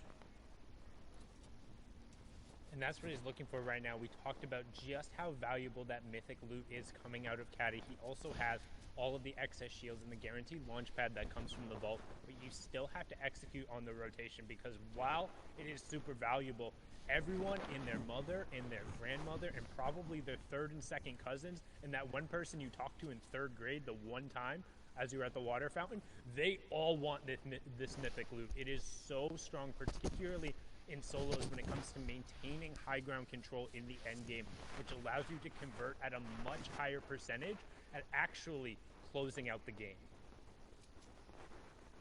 And Thomas is no stranger to doing that. We've seen him do it before many, many times, but today, winless on the day. There's still 3 more games for him to get this win, but getting tagged up in this early portion of the game is hard for you and for your loot because you have to invest time, you have to invest mats and those shields to use it there. As you see Kiriachi going to fall there in the feed. Thomas has to be careful about going for shots like that. Standing still is never okay in Fortnite because it will always get you tagged up. He was luckily able to avoid it. And Thomas HD knows all about that, known for being one of the best and most accurate players in Europe, particularly with those hunting rifles and sniper rifles and able to punish the players looking to throw those shots in there and to rack up damage for Storm Surge. That's what we talk about when it's all about the tags going through there. But now we're going to take a look at a quick little replay here there as Flois will be able to pick up an elim as he's going through here, but then I believe he fell right after that. And landing in a different spot than he was normally. If he does end up falling, Dusty, he in the gas station has been changing up loot spots every single game today, and it doesn't seem to be working out after his great performance in that first game. And Wolfie is actually also going down to himself there, which to me indicates he probably might have tried to RPG too close there. Wasn't a storm signal going off, so he will be taken out, and we saw him go down early last game as well. Rifle actually going to yoink that elimination away there. As you can see, Thomas trying to close in, get as much pressure here. Rifle did close out that last game, so getting another elimination there. Really good job on Thomas, using that shockwave horizontally, closing the distance on the passive, and give him a little donkey laugh and then take the L. If you're in Party Royale Island right now, you got that combo? Can you hit that combo real quick? Give him the donkey laugh into the L with a quick little dab, and then back into the L. Show him what you got. Show Thomas HD some love, because that was a well-executed play there. He's going to look to continue to roll with that loot into the finals. And while Thomas is dancing, Mongrel falls on the other side of the map as well. So they're definitely needing to change it around. And this is something that's unique to see, is that the players near the top are not stopping. They are not stopping their aggression because they are near the top. They want to keep pushing the pedal. They realize how close it is. They say, you know what? If you're going to catch me, you need to go just as aggressive as I am, if not better. As Deceptos is looking for a snipe, almost hits it, and he barely even saw that player. Would have been one to definitely put in the montage and the highlight reel. He's got to be careful. There's a player nearby, and he needed those tags because he is below Storm Surge. 24 below, 27 below, so it's going to continue to drop. You can see 77 players left. Once the storm does close in, that Storm Surge will come into play. Don't forget that is 25 damage every 10 seconds. Only the 3 minis that's very rapidly going to pick through, but he should have an opportunity here. There's multiple players rotating in front of him. Still 5 below after that 32 tag, so not quite enough, but might have a nice little ambush opportunity, especially with those 3 crash pads here. However, he needs to be careful as there's 2 players here, and I think one of the players has to be below Storm Surge because they're in the zone and still pressing really aggressively. And a nice heads-up tag there by Deceptos to get another tag for that Storm Surge. He's hopping the box. He's done with it. He says, you know what? I don't want to wait anymore. I want that tag. And with that elimination, he secures himself a placement point as well as the elim point going into that top 75 placement threshold. Yeah, and a good job. So huge impact elimination there. We talk about tags, which is when you're just trying to land shots for some damage, not necessarily looking to convert, but a massive conversion, which ends up being 2 points because the placement swing puts him well above the Storm Surge threshold. So their number 1 place, not going to be threatened by that, going to get a relatively easy transition into the mid game after getting the resources from that elimination. But now on board with Bafo here, slightly off of the top 15 pace in terms of 20 points, but more than capable of picking himself back up, and he is well above that Storm Surge threshold now. And oh my lord, the legendary pistol going to work. Ovations Arion going down there, and we've talked about just how strong that weapon can be and why these competitive and top players are opting to pick it up.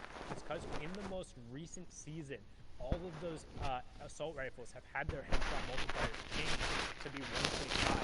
The pistols, on the other hand, still have a 2.0 headshot multiplier, which means due to the higher rate of fire, if you're able to be accurate and find 1 or 2 headshots like you saw in that situation, you can convert into eliminations on a really consistent basis, and sometimes even better with the AR. But now, back on board here with Thomas, and the reason we're watching him is we're checking that loadout. He's the one with Kit's Mythic Loot, has the launch pad, and we've seen just how destructive it can be in all of these late game scenarios. And Thomas has been mastering it so far, but he does get tagged up again. This is not good for Thomas. He's got the Shockwave launcher. He's got a lot of builds, but he's running out of heals as he's going to get a nice beam, and we'll see him Shockwave here momentarily. No, decides not to.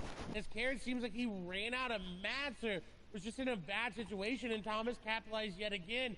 And we've seen this in the first game. We saw him get mid-game elims. But this is the first time he's been able to actually get an Elim and get the loot that comes with it. So that's going to be really good and really scary for these competitors. Because if he's able to pick up any minis or floppers there, he's in a good spot. Someone, however, not in a good spot is Ardent. As Hin takes him down very, very low. Ardent's going to have to make a play, but there's no play to be made there from him. And the Storm was on his back, forcing him to rotate through.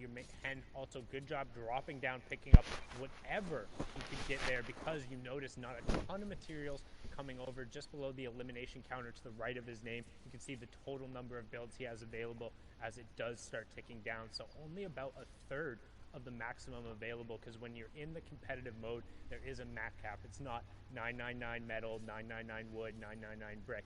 No, you can only carry 500 of each, which ends up equating to 150 total builds. Is now we're going to switch on over to an initial replay here of Hen putting pressure down towards the fight and getting kind of this first damage onto Ardent, and it's just like a really good job making sure he's closing this out. And you can see, because the Storm is pressing up on the back and Ardent doesn't have the supplies or anything to really get past Hen, he's just forced to go, and Hen faking that he had rotated and then turning around. A really good job picking up that elimination. Because now we're going to hop back on board with our current leader, Gamers Origin Deceptos. And where the Holly hedges, that's really good for players like Rezon. We have not had to move this entire game as it's coming to a close here. He's got a good position in zone as well, as we see a lot of players go down. Storm Surge will be a factor in this next zone as it starts to close. We only need 10 players, however. A little bit less of the players alive, as this was a harder rotate for some players to make. Deceptos, however, is in first, is not slowing down at any moment in time. Constantly looking for tags, constantly looking for picks, constantly looking for anything he can to continue to spread his lead even more, because he was only in the lead before this by 2 points. Now will definitely be in the lead by at least 3 with that elimination, but that's not going to be enough for him. He wants to be 10, 15 points, however many more he can increase. That's what he wants to be, and he's actually following the path of Rezon right now. And trying to do his best to play Fortnite as a platformer, just hitting all those crash pads, but unfortunately missing the second one, and he could end up paying for it as the spray comes through. And now he's going to be forced to burn some of the shields there, make sure he gets himself back up. You do see Rifla moving past him there. That was the match number 3 winner, trying to continue his momentum and rolling forward, as now back on board here with Deceptos. Burned 2 of his minis and one of the big pots. Also down to just 62 builds and 2 crash pads. So a player right next to him not owning the wall, and he follows up 1, 2, 3 shots, but then he needs to back off right away because he picked up racks, but then another player was squeezing in towards the edge. This is that 4th circle kind of crunch we talk about, where everyone's piling in, establishing their box on the edge of the zone, trying to pull the half in, half out, but not get eliminated and not end up being the focus of other players. That's why you see kind of these different apartment buildings kind of being segmented off towards the side. Now we swing on over to Tayson, who also has Snazy right by him, but Tayson currently throwing some great shots and in an awesome gatekeeping position. And in a very good spot, because there's no one really looking at him in that area. Now, zone is not cool where he wants it to. He will be in an awkward spot, but you see a shark coming through the background, hitting some players. Somebody else down below just trying to stave off the pressure. The lobby spray coming through.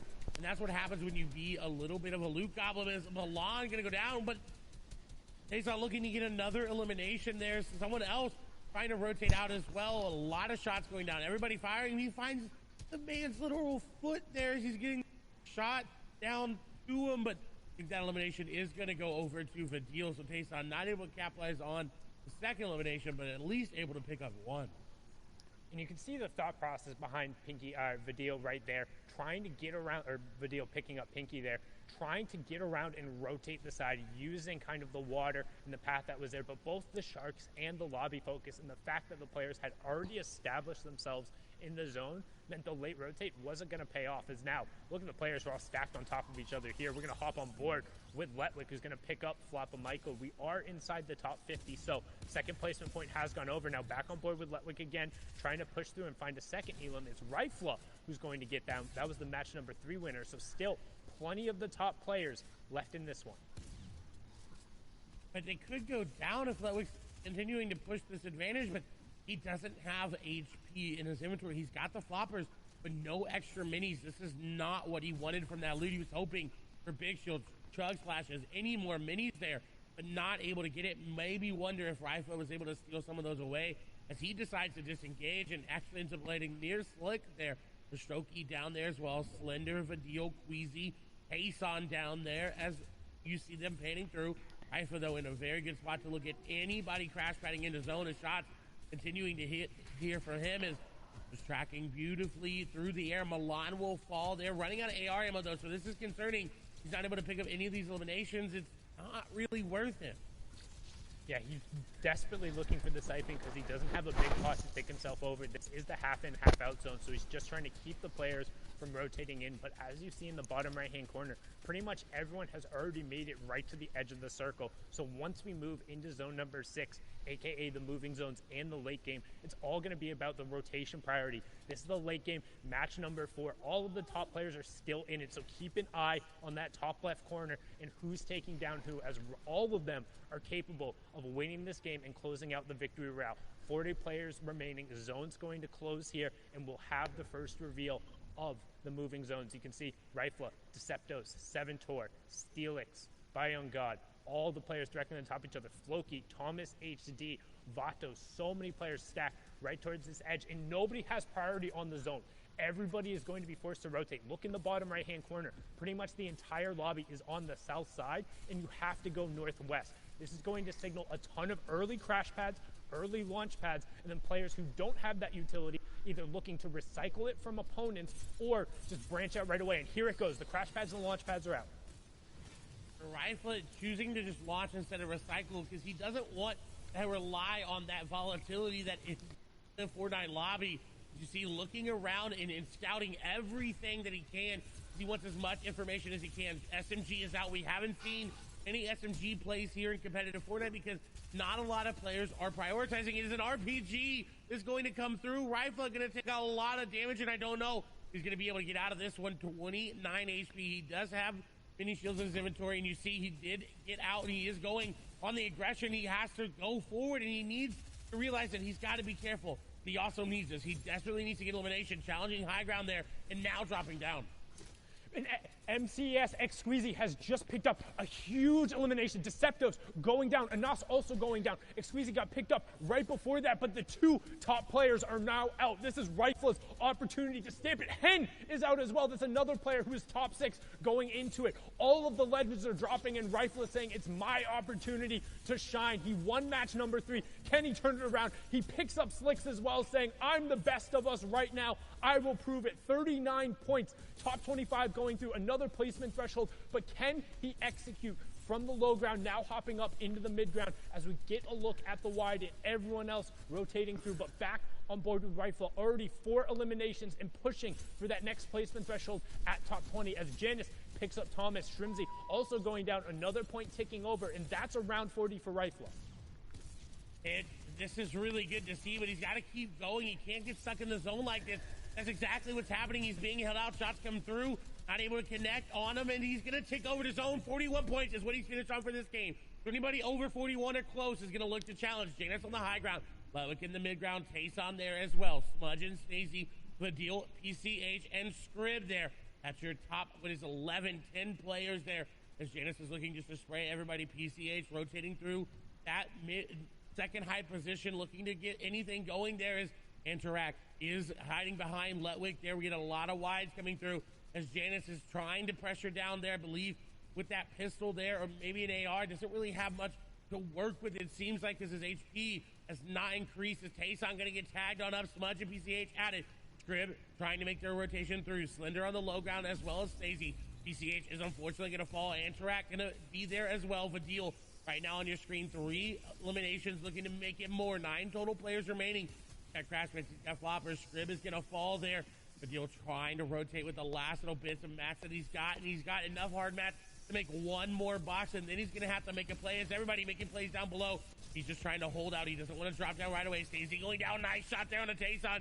It's a mythic loot there, but he's not going to be able to pick it on up. Everybody falling. Bunch going down as well. Floppers being popped here. Does he have enough HP to pop and make it in his zone? The Floppers are going to help him. Letwick going to go down. He was up there near the points as well. Janus maybe able to take this. The FNCS solo invitational winner doing very well, but look at Vadil Just floppering in zone, trying to mini up, trying to get prepared. As Slender is going to go into the zone. The Shockwave launcher is here. Janus going to lose high ground there to Vidil. Does he have enough HP to keep it? Does he have enough mats to keep it as well? Vidil dropping down, Shockwave being used, everyone being flown.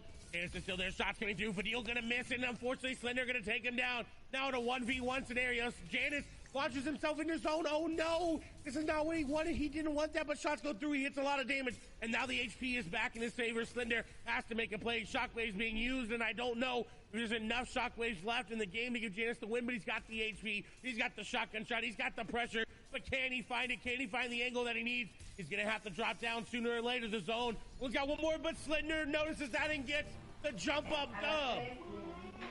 Slender with the 4 eliminations in the victory royale, 25 points coming out and executing from the low ground. Janus unfortunately not able to close it out with the Shockwave launcher, but a good defense coming out from Slender there. In 4 matches are down with just 2 games remaining. Who will walk away with that #1 spot in Europe? Zeke, Bala, Shio, break it down for us. Let us know what we're looking for.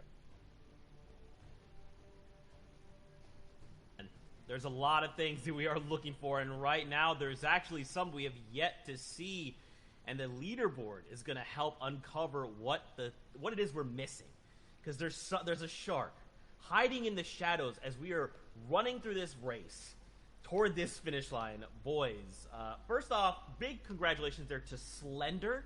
I like the victory royale, and I like the defensive route he needed to take there to keep Janus away from getting that win. Absolutely, and now we're going to be looking at the ramifications of that game and what it's going to look like going into the final slots over here for Europe. For the standings, in first place, is it someone new? What's it going to be? No, Rifla is still holding on to that top spot, 41 points in total, now almost leading the pack, right behind Vidil in eliminations, has that win in case of the tiebreaker, but he is dominating game after game, so consistent. The 2 players I want to highlight, because what we're talking about consistency, these guys are converting the most. Rifle has actually had a 2nd or 3rd zone fall, which actually pushes his average placement way out. And if that happens again, that is dangerous. Whereas Dissiptos and Letwick, they've only had 1 game where they've fallen out of the 4 in around the top 40 area, which is actually converting on a little bit of elims, but otherwise, too, they're pushing deep into the top 10 on every game that they make it into that end game. So that is very, very crucial looking forward. I think it's going to be a duel between Dissiptos and Letwick. I mean, they are pulling away from the pack. Look at the top 3 down to top 10. You're looking at an 11-point differential. And don't forget, Flois was the first winner on the day. He got the first victory out. But we see this a lot, right? Whoever starts strong, they tend to fizzle. Still, though, like, everyone always has this expectation that it's possible for these players in 20th place, in 30th place to bounce back up. I would usually agree, but after watching EU today, it is the same players we're seeing alive in Endgame. When we say these guys just need 7 or 11 points, that means getting to the top 10. And for a lot of these guys like Steelix, Snazy, yes, they're playing well, but are they there consistently? That is the big question. Yeah, that it will be. Bad Sniper, 21st right now. Mongrel also middling around 22nd. That's not where these guys want to be going into the final 2 games, but there's still a chance. We all know when it comes to 6-game grand finals that the final 2 games mean so much. No matter what, these guys want to get better than anyone else around them and want to place higher. So all the way till the final game, the competition will stay high. We got to think, man. 2 games left.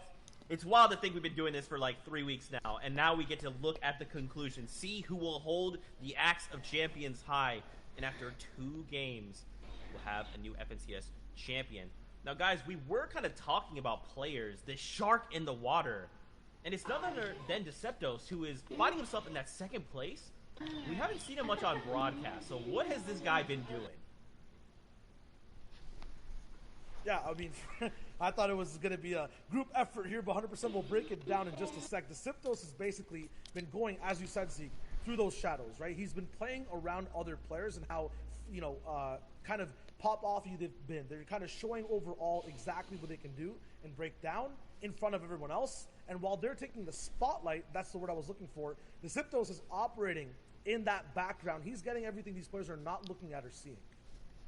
Yeah, there's so much to actually consider when getting into Dissiptos' game plan because, like I said, he's converting on these end games. I want to find out how. I want to find out where this man is dropping and how he's actually transitioning into the end game because, like I said, it's so important, but these are some of the things we miss. Him in top 10 right here, 2 eliminations, and he still makes a couple counts. While some at the top, like Rifle, might be having a little bit more impact in terms of elimination, he's making it count for placements. And this is exactly how he gets his game started. Let's actually break down what he does every single game, specifically that last one too. Landing somewhere near Lazy Lake, actually taking a back alley loop path all the way across the map, picking up so many houses that people will get to later on faster than them, and then getting into these positions, these boxes fast, where he has control and can drop down these shotgun shots in really crazy angles. And this game right here was actually Dissiptos' first game where he ended up falling after that top 50 mark, so he got the 2 placement points. But what he did do is actually fight a little earlier, grab that Elim on Bad Sniper, and then has the awareness to recognize that Rax is in the box next to him. He'll convert, but after those 2 fights, that's when it gets to be a little risky for Letwick. It was last game that was an issue for him. This time, he's still going in, and he'll take down so many important ones. That was a Nas, and you know how high he was on the leaderboard. And these guys are in the game every single time. They are taking out these big names. We alluded to these 20th place players possibly rising to the top. They have to overcome these 2 monstrous barriers. I mean, you know, and it's just going to come down to the final 2 games here. Rifle holding strong at the top, but Dissiptos, they're lurking in the waters. You've got Letwick who's on the side. Anas, who picked up the Victory Royale, is here as well to play. The Deal, who made it through, which, by the way, sat in the storm forever, was eating floppers, and then is like, oh, I have to get to the storm? I got crash pads, baby, it's good. So many names are in this race right now. Yeah, but for me, I'm going to pick Dissiptos to make it through in these last 2 games. He has been playing out of his mind, and before that game where he fell after 50th place, for him it was an average placement of 9.67. So I'm going with the Frenchman. Allez les bleus, let's go. Okay, I'm going to pick a Rifle to stay up top. I feel like being in first is a big deal, and he can hold on and stop these 2 men, no matter where they're from taking that top spot. All right, I'm going The Deal because he has style points, and I like style. Guys, with that being said, we're getting ready to head into the next game, game number 5, here in EU. Sundown, Clay, let's throw it your way. Josie. Thank you so much, gentlemen. And with just 2 games left to go, it is tightly contested at the top of the leaderboard. You see Rifle currently holding a 4-point lead just over Dissiptos and Letwick, but plenty of people within striking distance still. We've seen time and time again those Victory Royales worth right around 19 and 20 points, so anybody can make a play. But Clay, if you're going to make that play, it has to be right now. You cannot wait any longer. This is it. These are the final moments. There is one more game, but there's not enough points on the lobby for you to make that play if you wait till the final moment. So you need at least 2 games to write the miracle run, the miracle story that we've seen a lot of players do. Will Rifle be able to make that happen? Noah Riley trying to make his run up the top of the leaderboard as well. Rifle, though, is relatively uncontested other than he's got 2 people there, but with the way Frenzy's built, you can be contested and never see your opponent. Yeah, there's so many opportunities for you to break sight lines, get through. You can also see Llama tagged up. Llama 210 over there. Chat calling it out. Everyone, there's plenty of opportunities to get through. And Rifle is going to be super thankful for that. The Llama coming through is such a big influx of not only materials, but key end game items that really enable you to go through, especially getting that launch pad. But now you can see engagement going on over here with Supremacy's Floki and Flecken. Who will be the better F as they fight it out here? The question will be resolved quickly as the crash pad ends up coming through. Floki putting the pressure down on the Flecky, but nobody necessarily able to connect shots. And as I say that, Floki hits 2 back-to-back. He says, thanks for the loot. I'll take that epic tactical shotgun and everything else that comes with it. The crash pads, the shields, all the metal over here on the side, and he's going to be very happy about that. And the guaranteed launch pad that comes out of the rig's vault area. That is a very, very big pickup for Floki. And again, in that range where they could make something happen. Now we do have a replay here. What happened at Caddy Corner with Thomas HG running away is going to get tagged up out. I actually had one build left, but you can't build right there. And unfortunately falling early. Vestakira taking down what was the 7th ranked player there. So what you care about right now as a viewer, we're keeping an eye on that top left-hand corner. Who in the top 10 is falling and who can remain and keep picking up points, because that's going to set up the story for what the final game is and who's going to have an opportunity. But right now, Bad Sniper needs to be careful. First AR shots come out right away from the Bush Wookiee, trying to set up an ambush, and Bad Sniper is going to cover himself up and immediately start burning through that utility because he doesn't want to get pressured down. He's got to be careful. There's players near I as well. He's got to get out. And this is Kiriachi. This is kind of what we expect from him at this point, just going aggressive and going into boxes where he definitely doesn't have the advantage, but his aim is going to be the advantage there for him. He does hit the floor there, but not able to keep tracking Bad Sniper there. The third party comes in, but he's not phased. Shot comes through, and he does end up hitting it. The crashback going to be used. That player going to get in the box. They're going aggressive. Bad Sniper, though, is actually going to pick it up, but what a turnaround. Great job from Bad Sniper executing and finishing that one out under pressure. He needed that to stay in the running and to stay in contention just outside the top 15 right before that, but hopefully going to be able to potentially make a push. But still a tough day for Kiriachi, somebody who is either really hot or really cold, and right now sitting at only 7 points after 5 matches. Well, he's looking ice cold. In contrast, however, someone who's hot, rather, not ice hot. That doesn't really work there. But Deceptos on fire right now. 37 points. Is in second place, however. His lead did get snatched away from him there. But he does have the tools to do it. He's got a shotgun AR, he's got rotation, and he's got the heals. Question is, this zone, how is he going to play it? Already choosing to base up in a really good spot as well. Does not have a lot of metal, but can extend out to that bridge if he wants to. And this is what happens in these last couple games. If you're near the top, you base up very, very early because you don't want your game being affected by any little thing. That's the goal, is just to make it into that mid-game, transition yourself, avoid those early games. If you are just joining us, whether it's on Twitch, Twitter, watch.fortnite.com, YouTube, or in Party Royale, welcome. This is game number 4 of the EU FNCS Solos Finals. After 2 weeks of competition and then heats, the top 100 players battling it out, and they have 2 matches left to stake their claim as the best player in Europe, walk away with that top prize pool and also the Axe of Champions. And right now, Gamers Origin Deceptos is in second place, just behind Rifla, who we saw take away match number 3 and have a solid performance in match number 4. But right now, he needs to be careful because we've seen what Flois is capable of, and he's right nearby it. And Deceptos is looking for that elimination and that tag because he hasn't, it seems like, hasn't gotten any tags yet based on where he is in the zone. And definitely will need them with Storm Surge. We won't see it as much in these later games as you saw Kiriachi getting more aggressive, turning more to that Kiriachi from old that we've seen time and time and again. And other players are going to start to do that as well.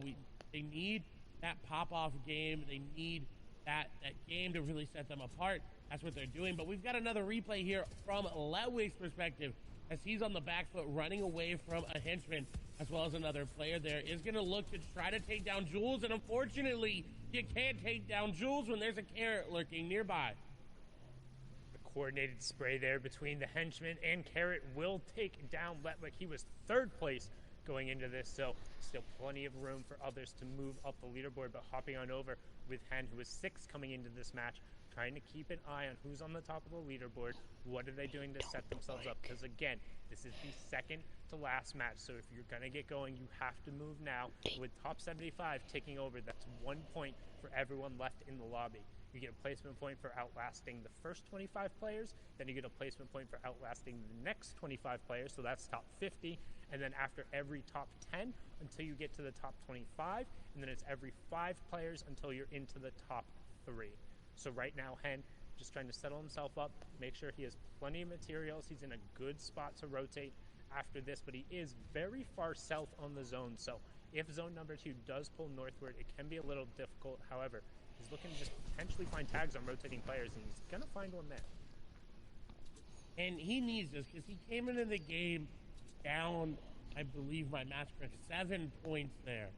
That's a lot of points, especially with the low amount of eliminations that we've seen Hidden get. Not really one to be up there in the average elimination category, but he's got it. We got number 3 went down, number 7 went down. And in this place coming into this game has got an opportunity to really solidify himself. I know a lot of people who saw that performance in the qualifier where he ended up getting 2nd place and were like, oh, that's not the Hidden that I know, but an ambush being set up shows that Hidden has got the ability to do it, and you can't build a wall there. He's got to be careful. Snipe, unfortunately, forgot about that, and Hidden took advantage. The quick reaction time for Hidden going to set him apart. Another elimination, closing the gap. But the point I was trying to make is that Hidden is here. He is turning online. This is where he can make his name become a legend. And that's what he's looking to do in a really good job. We talk about how the best players in the world, not just in the region, but at the absolute highest level, not only are they capable of winning those early game fights and rotating in the late game, but they're so good at manufacturing eliminations, setting up these ambushes, and finding spots to take advantage of their opponent. Notice how Hen was crouched beside the side of the wall. In Cartoon, we talk about taking advantage of rotations there, using the epic sniper rifle, catching Benji out in the open on top of the Authority, and sometimes that's all it takes. No warning, nothing whatsoever, except the whizzing of a bullet and then all your loot dropping down to the ground. Waves Cartoon taking out Energy's Benji Fishy, the fan favorite, the World Cup qualifier, arguably one of the most consistent players in EU, but he's struggled time and time again when it comes to these grand finals FNCS situations. We saw it back in Season X with MMB where they kept getting ambushed over and over again, and it's proven true today. But right now, our #1 player, Rifla, under all the pressure in the world and only with 2 minutes to get himself back up, and Scram is not letting him heal up at all, not relenting, trying to pressure down and give everyone else a chance to catch up. Rifla's got to make a play here. Scram is 200 HP as Rifla can crash pad it in. The box goes through. He's not going to be able to crash pad out, and #1 is out of the game. That's really good for Deceptos, who currently in 2nd place right now. Not only is it good for Deceptos, it's good for every single player in the lobby. Letwick is down in 3rd. Rifla is down in 1st. What does that mean? It doesn't matter how low on the leaderboard you are. If you can convert a victory royale, that's 14 points without the eliminations. Traditionally, we've seen at least 4, if not 5. That's a 19-point game.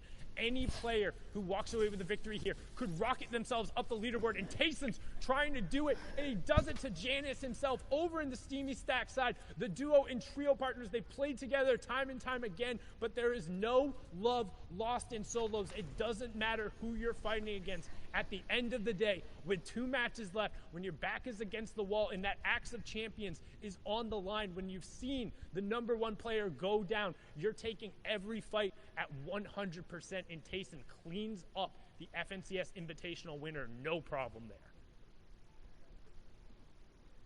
A beautiful display of skill there from Ason. Says, you know what, all is fair and love is war. I'm taking you down. I'm getting it. Just a reminder, there's $800,000 on the line here today. One elimination could separate you from a certain placement threshold on that overall leaderboard, and that could be the difference between some big amounts of money. And so no one wants to go out just sitting there not taking engagement or having to think about, oh, that one elimination would have put me there. Deceptos, however, in 2nd place right now, but 1st place, 3rd place, 7th place are all out of the game. Anas still in the game from what we know. Vadil still in the game from what we know. And Hen still in the game from what we know. There's still a chance for him to be challenged. But this is great for Deceptos because if he can just make it to a top 5, he's already going to eclipse the points that Rifla had.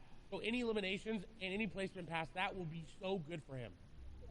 And you can see what Deceptos is doing right now is he's hanging out inside of his box, and then he's editing the cone in the top. What that allows you to do, as opposed to other structures, you can see out the top of that cone. You can kind of scout out the information around you. He's trying to figure out where the priority is, and once the zone does reveal, he's going to move a little bit more inland from that outside. He knows he doesn't want to be right on the edge, but he also doesn't want to move too far center as he wants to set himself up for that 4th and 5th zone positioning. As now we're going to swing on over the farm. And a number of players here, Lecce, Ardent, Mongrel, and Noah Riley, all posted up right on top of this barn and also right on the edge of that next safe zone. He's got a shockwave launcher that has been doing very well.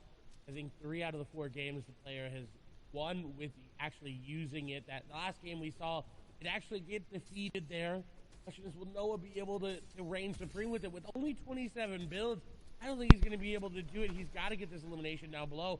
Dropping through the rafters, though, will give him an opportunity to get a shot, but it misses. As a third party coming through, Noah Riley suddenly finds himself in a situation he does not want to be in, and the quick edits out will return him to the high ground, but there's not much to work with here. He's already farmed it all out. Yeah, and he's going to now start breaking those builds. You saw they were already damaged, just trying to get as much wood without actually converting over, but he is quite literally right on the white line of the zone with so many sharks in the water right around him. You saw Mongrel saying, nope, I'm getting out of there, and if Mongrel's rotating away from the situation, you probably don't want to get stuck in it either. But Noah Riley, if anybody has the loadout to make it work, it's him with the mythic weaponry, particularly in close quarters. You have so many options available to you, and that mythic shark shotgun hits so hard, and it's Lecce who he hits so hard, 12 HP being the difference, and then immediately boxes, edits himself up, and he's going to pop those shields, get the med kit off, and try and defend. But no, only 1 mini he's able to get off. Again, going to break away and just going to opt to use the shockwave launcher to create some space, use some natural cover there, and the ramp that was pre-built to hopefully now pop that med kit. But Clement is nearby, just cone camping.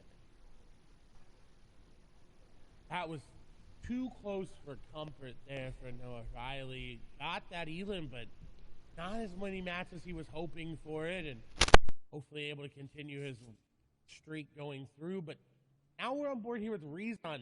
Same kind of situation. A lot to work with in the inventory, but not a lot of matches. And look, he's looking to set up. Oh, crash pad in the top. Will he get in? No, the cone's going to prevent it, but he's all the way in. He doesn't care. This player being a little bit too careful with their builds, and they wanted that drop, and they're not going to be able to get it. Is Rezon going to get the drop on them as they're continuing the crash pad?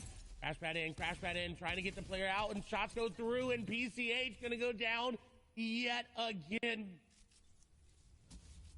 Really good job from Rezon there to hound that fight out, saw all of the excess loot that was coming in there, knew if he was able to close that out, he'd be able to just kind of advance himself into the game. And notice too, he pulled that 4th zone. He's right on the edge of that, so he should be looking to see how many extra materials he was able to pick up from PCH there and just build himself a nice little base, expand out, get deeper into that zone, and then own all of that territory possible, make it harder for people to rotate back over.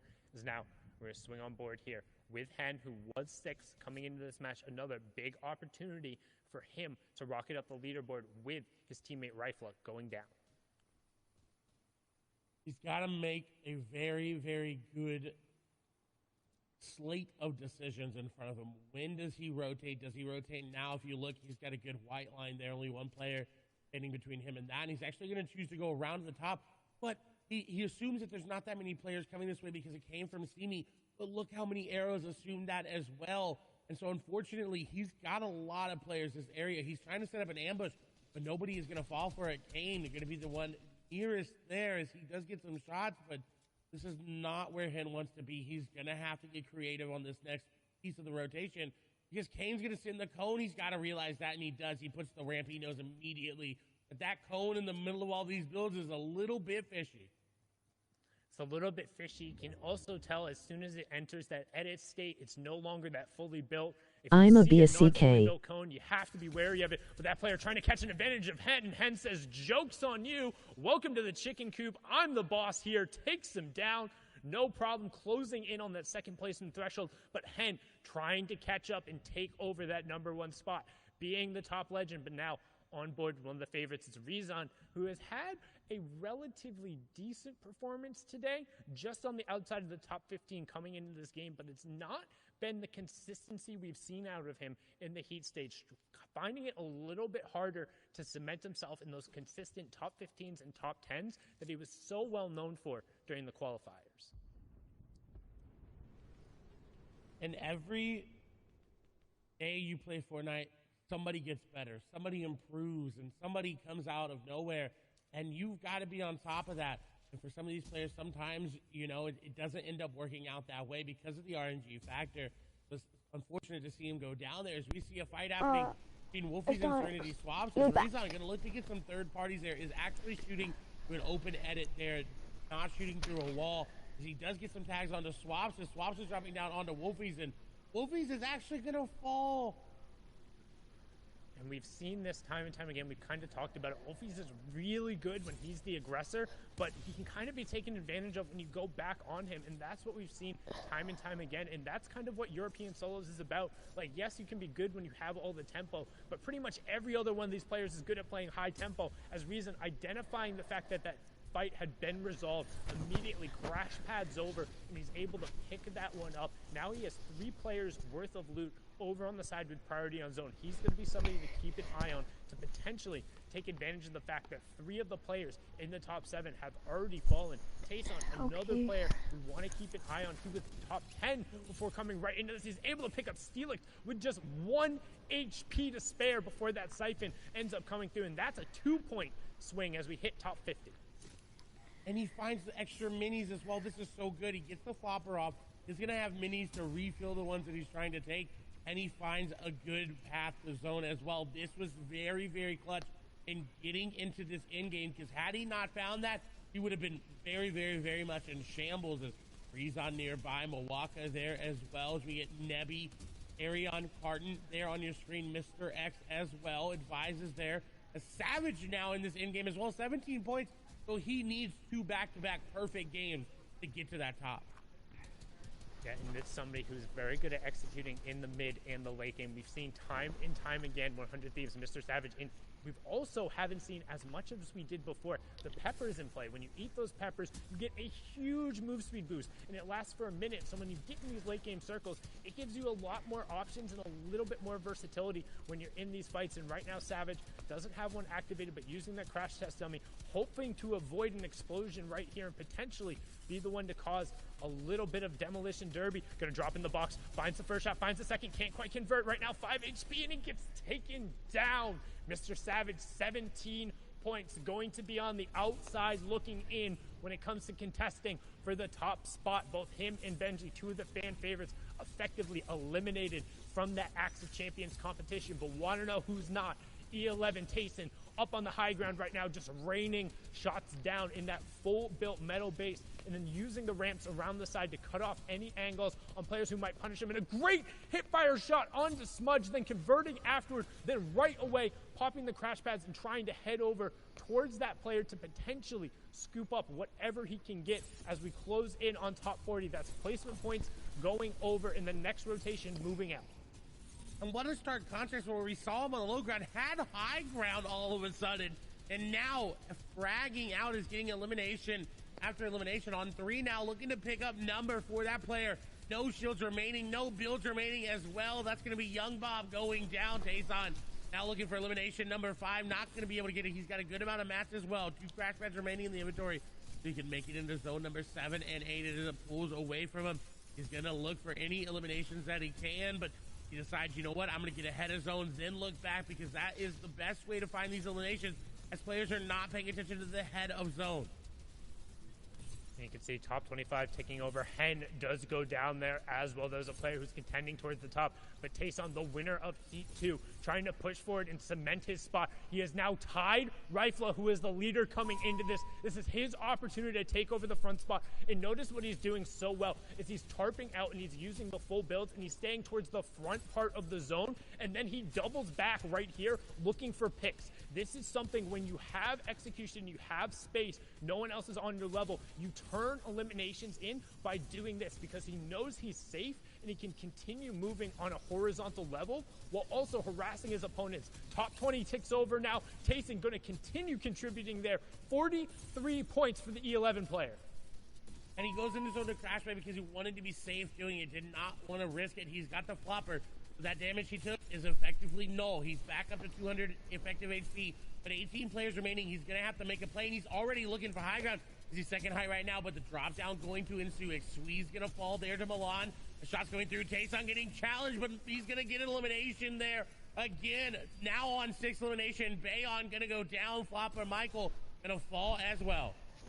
And you can see Mongrel up on the high ground, Snazy on the low ground. Everyone else in between. Scram still up in this lobby. Nate, Milan, Cartoon up as well. Frenzy Fishy dipping back into the storm. That's the flopper play. Going for a late high ground take right now, and he's trying to push forward. Frenzy Fishy up on the high ground, but now dropping back in. This is the box-to-box fight. He's able to pick it up. That is a huge elimination. Reason right over the side, but it's all Tayson all the time. 9 eliminations, pushing forward for top 5, and he's saying right now, I can cement this #1 spot. I can take away the game. I can make you chase me in game number 6 as he closes in for top 3, and he's still hunting. He has that mythic charge shotgun. He says, I'm not just a shockwave player. 11 eliminations, 2 of the players go down, and it's Reason, arguably the strongest solo player, wire to wire, against what is the strongest solo player on the day right now in E11's Tayson. Tayson up on the high ground, Reason on the low ground, and that little bit of Old Man Mountain, he doesn't have to be too large, but it's going to burn Reason through the last of his resources. He's standing out there spraying, no builds left, and Tayson converts, and he does so in a monstrous way. 12 eliminations, add the 14 points for the victory royale. That's 26 points in match number 5. What? What an insane performance from Tayson. The lead has been blown out of the water, and now it's just going to be about who can play catch-up. Can Rifla do it? Can Deceptos do it? Or will Tayson take game number 6 as well?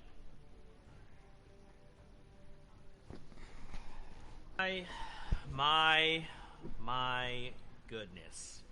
Tayson, while we're all sitting here running this marathon, this short baby sprint, he's sitting there letting everyone just take off, get that lead. He's like, oh my gosh, no way, everyone's here, they're all running ahead of me. Saves enough in the tank to get the victory royale in the biggest comeback he needed.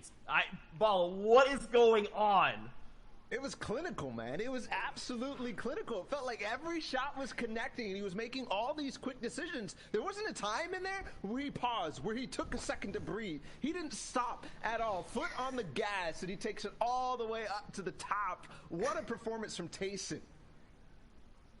I feel like there was one person on his keyboard and a separate person on his mouse because he was playing movement and aim perfectly, Tayson. And that's why I'm going to say he's 100% first place right now, holding stuff off from everyone else. The question is completely right, though. Who can catch up to him? Because he's a pack leader by so many points. Oh, my goodness. And there was definitely some instances where this opportunity arose. We always think of EU, the winners, ending up coming out in the last 2 games. But something else also interesting is that Tayson won Heat 2. And if you think back to FNCS duos and FNCS squads, both of the winners of Heat 2 in squads, it was Red Rush, Drobbin, Snappy, and Wakey. In duos, it was Andalex and Nate who ended up taking that X of Champions. Now, all of a sudden, it looks like it might happen again. It's his destiny. It's Tayson's destiny to win this entire tournament, this entire region, and it's been decreed. The question is, can anyone flip the story, flip the switch? Rifla, Deceptos, Hen, Reason, it's their last game to have a stand, have a say in it. XP's Thomas, I mean, if Tayson can do it, if he can be at this spot, 20th place, 30th place, and shoot all the way up, any of these guys could too. And they all have the capability. Again, we talk about this quality factor. These guys have made it here. They have fought through the gauntlet. They have what it takes to cement that win. They just have to make it happen. 1 game left. We thought it's all, Rifle is at the top. There's no way. And suddenly Tayson said, no, everyone stand aside. My time is right here, right now. And that's what these guys need to do. And don't forget, in the Invitational, it was Janice, Tayson's duo partner, but all of a sudden it seems like the skills have transferred because Tayson has not stopped this weekend. He stands above and beyond the rest of 16 points. But if you looked at that top leaderboard, there was a big question, right? Because we were saying, oh, it's Deceptos, oh, it's Rifla, oh, these guys, Latwick has an opportunity. But I talked about conversion last time you guys saw me, and all of a sudden those guys fell. They dropped like flies. Absolutely every single one of them ended up dropping and gave Tayson and so many others the opportunity. But it feels like Tayson took and strangled all the opportunity from everybody else. That is how it goes sometimes, man. We keep talking about it. Those guys at the top, they have to hold on. If they can't, this will happen. Yeah, I'm going to give you my natural reactions to what I thought this game would look like. Wow, Anas, I'm so hyped and ready for you to be playing this out to get all the way back up to first. And here we go. He gets taken out. Past that, it's fine. We have more predictions in the top 5, right? Letwick, he's there to hang. He's at authority. He has the power and control. He's waiting for shots and making sure everything's looking good for himself. But he gets beamed out too. It's Carrot, who lurks in the authority again since the Invitational, and he stops Letwick's reign up there, but Rifle had nothing in the tank there against Scram. There was a big shift in player behavior in this game and how they were playing so aggressive. The only guy out of that top 5 who made it towards the end was the Sictos, but a huge shot from Uaka out of a peak box to make it count. And if these jumbo jets of players are not there to rule the skies towards this end game, it's Tayson that takes that flight plan, takes Sword all the way and takes flight actually into this game and holds down things. Starting off a little bit slow, gets 1 or 2 elims from mid to end game, but then you saw what happened when the zone started to close down. You saw how proficient he was with every decision that he made. And when you talk about proficiency, how he didn't stop at all in this game is because of this new season, because the crash pads actually activate people in mobility to get this far in the game and then do things like this. Tayson finding the moments where players are going to drop in to old bases for where he could find elims, and then again, Decisive dropping down, gets another one, and he does not stop. Every shot he took was still from cover looking out towards the open, so it was literally perfect. There was nothing wrong with what he was doing at all. Not at all, and even when players start to get aggressive on him, he will respond in kind. He only has a charged shotgun and a burst AR, but he makes it work even close range, and then it's just follow up. Down below, another peek box. He finds another. This is it. Look at this shot. The flick jump onto the player on height, the biggest threat, and Tayson takes him out so fast. Another quick build, and boom. He actually lands the shot, lands the landing, and then gets height with another back-to-back past that. The left peak, followed by the right one as well. Reason had no idea what he was up against, and Tayson was on fire with so much hot momentum. What a performance. If you blinked, you missed it. Because I don't know where the shockwave launcher went, but he still had Kit's charge, and that's apparently all you need if you're Tayson. I'm getting scared for everybody. 16 points, but also, if he does what we saw in Heat 2, which is back-to-back wins, all of a sudden, this might be over and done with. I'm reading my notes here. I think I'm seeing there's a new mythic player on the map, and if he's in the end game, if he's near height, this man is winning. So watch out for Tayson in Game 6. The tone has shifted. Can Tayson hold down that #1 spot, or will someone step up and try to dethrone him? Let's get ready to get into the last game here in EU. Sundown, Clay, take it away, guys. Thank you so much, gentlemen, and it all comes down to this. After 40 possible matches in each weekend, 80 possible during the course of the qualifiers, then the 6 in the heats, then 5 in the grand finals, we have 1 match remaining, and the tail of the tape is E11's Tayson taking out his former duo partner in Steamy Stacks for the first of 12 eliminations to secure the victory royale in a 16-point lead coming into the final match. Clay, can anybody catch him, or is it a wrap? The only way somebody can catch him is if somebody here in Steamy decides that they want to push and get this elimination. There's somebody nearby as well. It's either Kinsel or Janice. We know they land here. They have an opportunity. It's going to be Kinsel there to shut him down if they want to and go on a run of themselves, but it would need to be quick and decisive. As we saw last game, Tayson took down Janice. He did not care if they were doing mates. He did not care if they were landing in the same place. He said, you know what? Nah, this game, I'm going to go on my own little spree. I'm going to write my own destiny. And that's what it's all about. We talked about it. There's no love lost. It's a solo competition. There is 1 Axe of Champions up for grabs, and everyone is currently chasing Tayson for it. You can see Benji picking up an Elim in the feed there. So who besides E11's Tayson is currently in the running?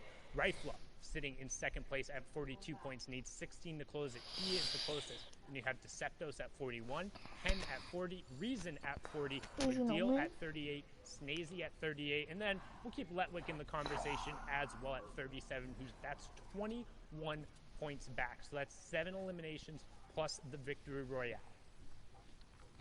And it sounds like a lot because it is, but these players can do it. These players can make the play. We just saw Tayson do just that. But of course, it's all contingent on if Tayson goes down. If he's able to make it into that top 25, into the top 15, top 10 placement points, then your chances are very, very, very slim of toppling him. Yeah, the longer he stays in the game, the more that delta closes. And now we're going to swing back on board here. Anas potentially looking to set up a nice little door ambush. We've seen this a number of times before. The reason players will hang out by doors is because a lot of players will either interact with doors right away or have auto interact set.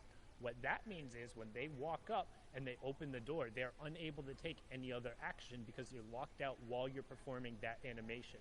If a player walks in right on the other side of the door, this is Anas looking to manufacture an elimination, and Bitfox might be the one on the other side of it. He is setting the trap, and the cheese, you got to wonder how tasty it'll be here for Bitfox as he's falling for it. He's walking right in. Anas is going to get the shot. The trap has been sprung. Bitfox down to 23 HP. Anas really needs this elimination if he wants to contest it. Bitfox trying to stay out and run away, but Anas going to pick that one up. And that's so good. We talked about it last game. We talked about doing everything possible in your power to set it up to be successful, to manufacture these points when you need to climb that grind and get up and catch somebody like Tayson, where every single point matters. We can see some early shots coming out here. Can he potentially find the tags, convert it into elimination? And looking on the bottom right-hand corner, nobody's really threatening even remotely close to him right I now. think Tyson's gonna win.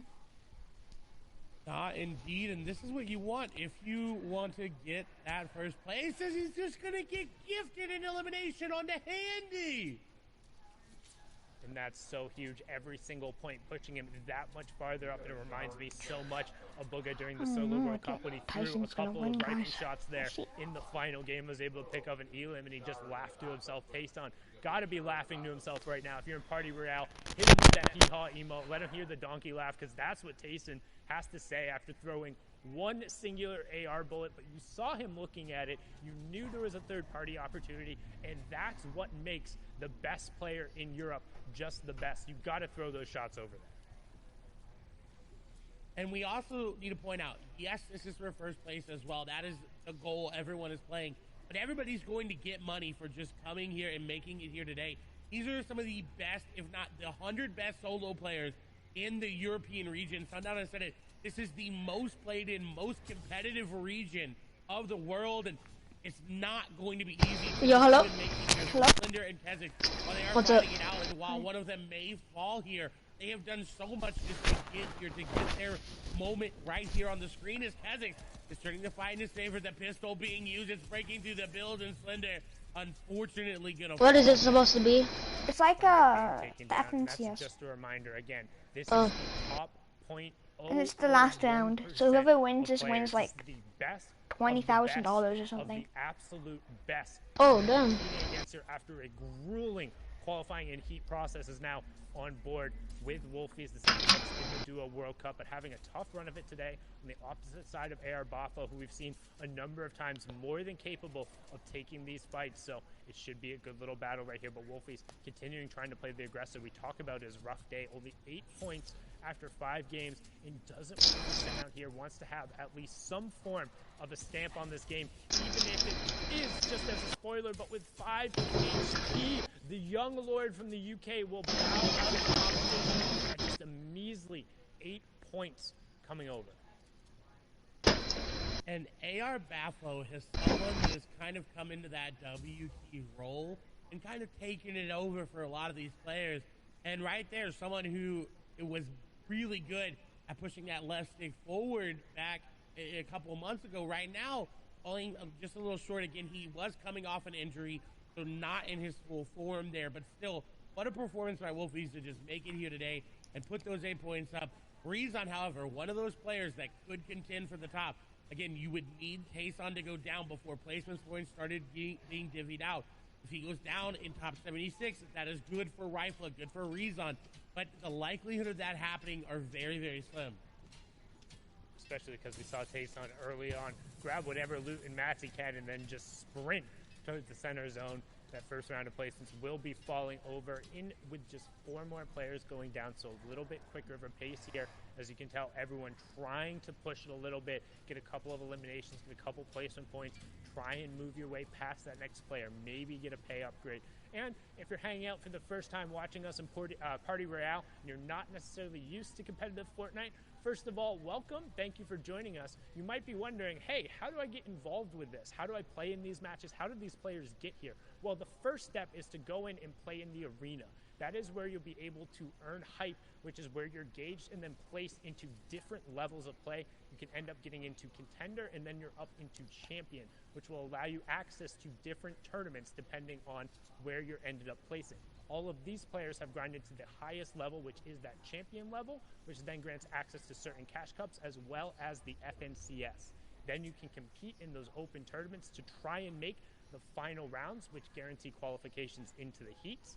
And then after these heats, which were played on Friday and Saturday, you get the grand final. So again, when we talk about that 0.001%, these players have done it all in there, very much so, at the top of the game. 74 left, so 1 point going down to everyone, and that includes Tayson. It also includes Rifla as well as Reese on there. Thomas HD picking it up. Janice nearby as well. Thomas has got to be very careful here. If he is being a little bit too greedy, farming up a little bit too much too soon, he could start to go down as Janice is going to look to take him down. The builds are just not building there for him as he does take a lot of damage. 62 HP. He does have the RPG in his inventory, so he could turn that around if he gets the opportunity to, but he's got to be careful. Janice being aggressive. RPG out. It's going to hit the tree, but it doesn't do any damage. 27 HP. He's trying to side jump, but the ramp going to cut him off there. As Janice continuing to pressure up, Thomas HD is getting W-keyed, and Janice is going to be the one to take him out. Thomas's attempt at a run will go down there. He was 12th trying to enter in here. We talked about it. We'd hyped him up. We'd shown just how good and accurate he could be, but ran into Janice there, the FNCS Invitational Champion, in a tough 1v1. Again, it would have been an outside chance looking in, but now there is no chance as his FNCS is over.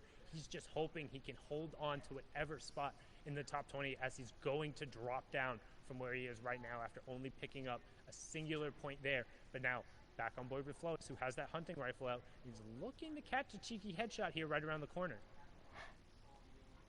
Oh, he's setting it up. He's getting so close. He's waiting for the opportunity to get it, taking his time, and he does hit it, but it's a body shot, not a headshot. Unfortunately, that will give him the pressure, though, that he needs to do. He's got the crash pad, set it up into the box. He goes with that player new, and the diagonal box out gonna come through, and Flois not able to capitalize on that elimination. He was so sneaky when it mattered the most, but unfortunately, only the body shot coming through from him. But he gets tagged up by a third party, and now the player he headshot, or the body shot rather, is gonna push him. It's going to be Kylix going aggressive, and Kylix needs elimination as well.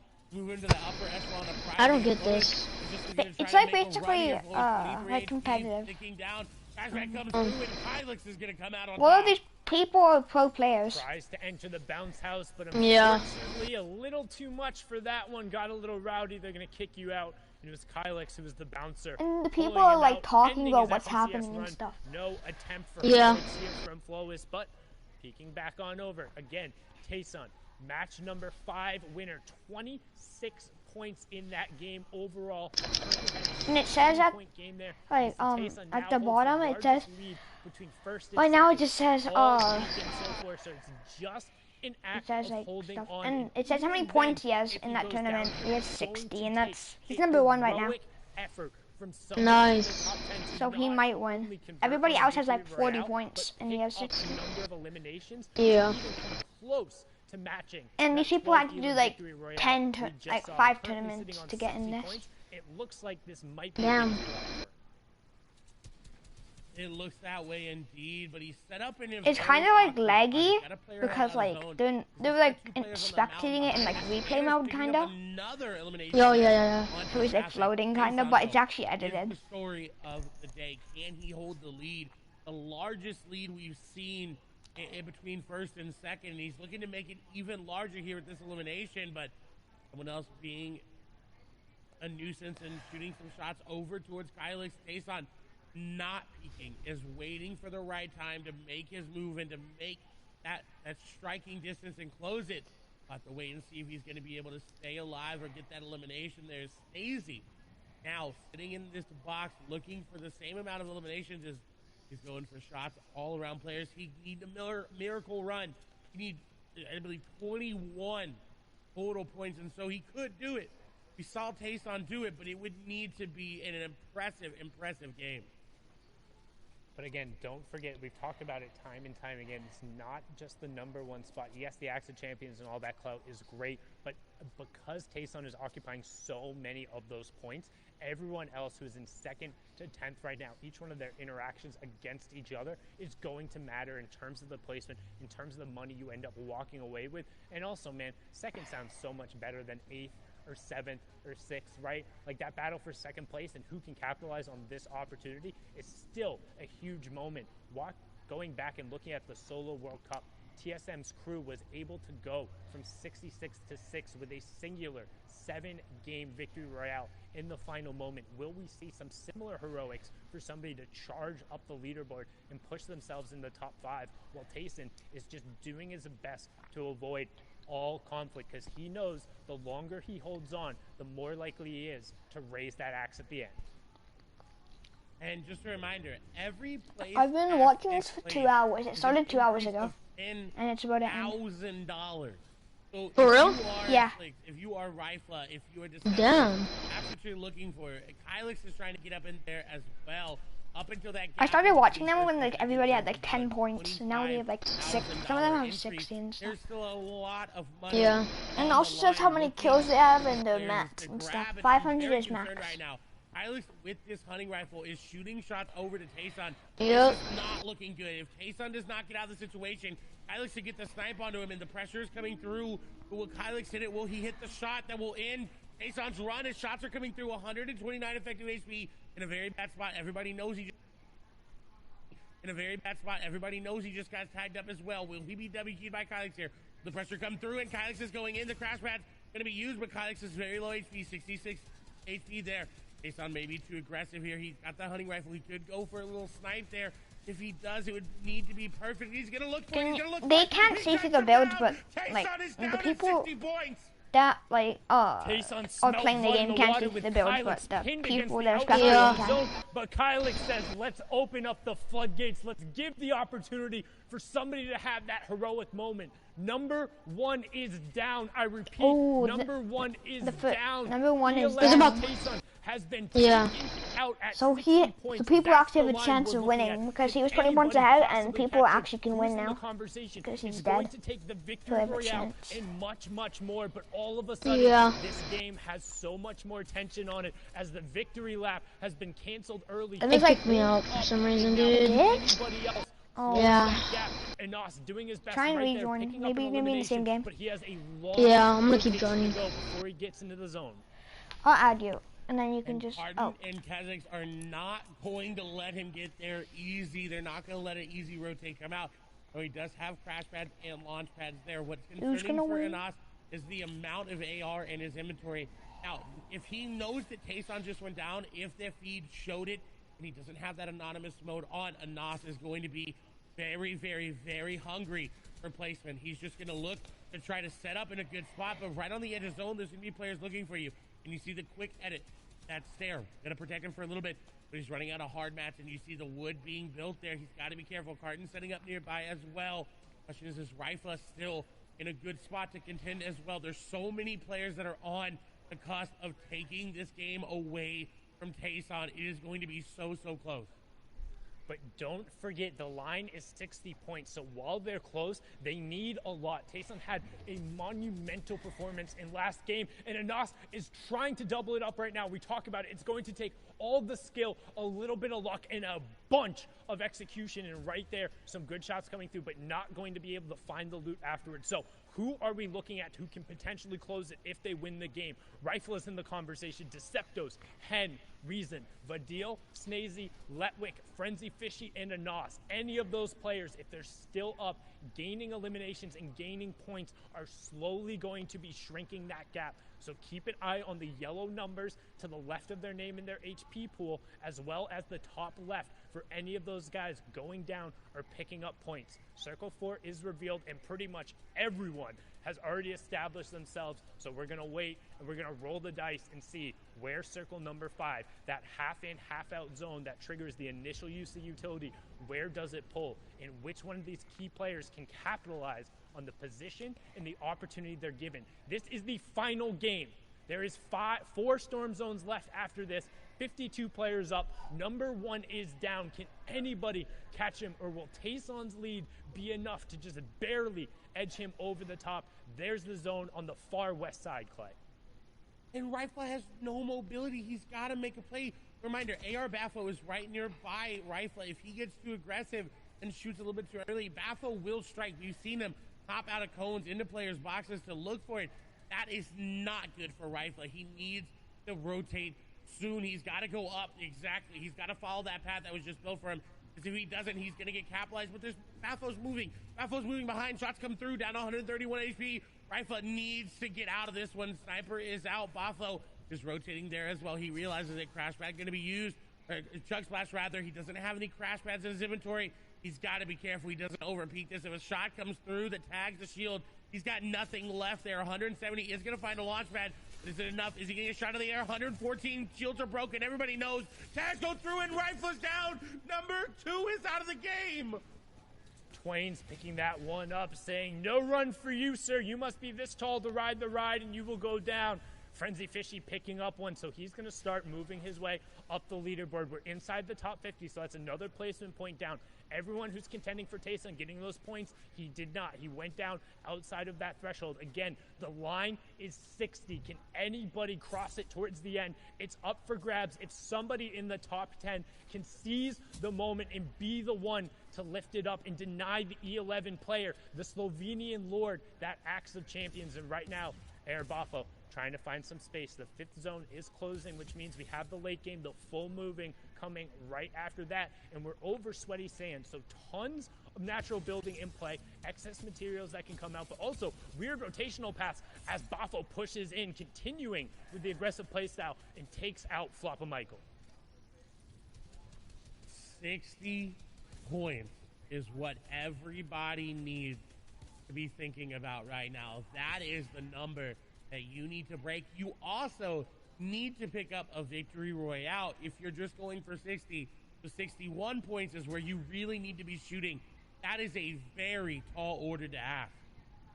I mean, 61 realistically, too, because even with the Victory Royale, Tayson has the highest eliminations out of anybody in this tournament right now, so he owns that tiebreaker solidly. Now we're going to hop on board here with Deceptos, who's currently below Storm Surge, and we're actually going to need 14 players to drop, so that could end up coming into play with how fast this zone closes. If everybody prioritizes rotation, and with nobody wanting to drop, you could see that happen, but right now, Deceptos trying to find a pick. This is the final game of the EU FNCS, the final circles, 3 left. Number 1 player is down, and who can catch him? 61 points is what it will take to lift that axe and be the one who walks away with $80,000 in the end, and it's all about if you can catch Tayson.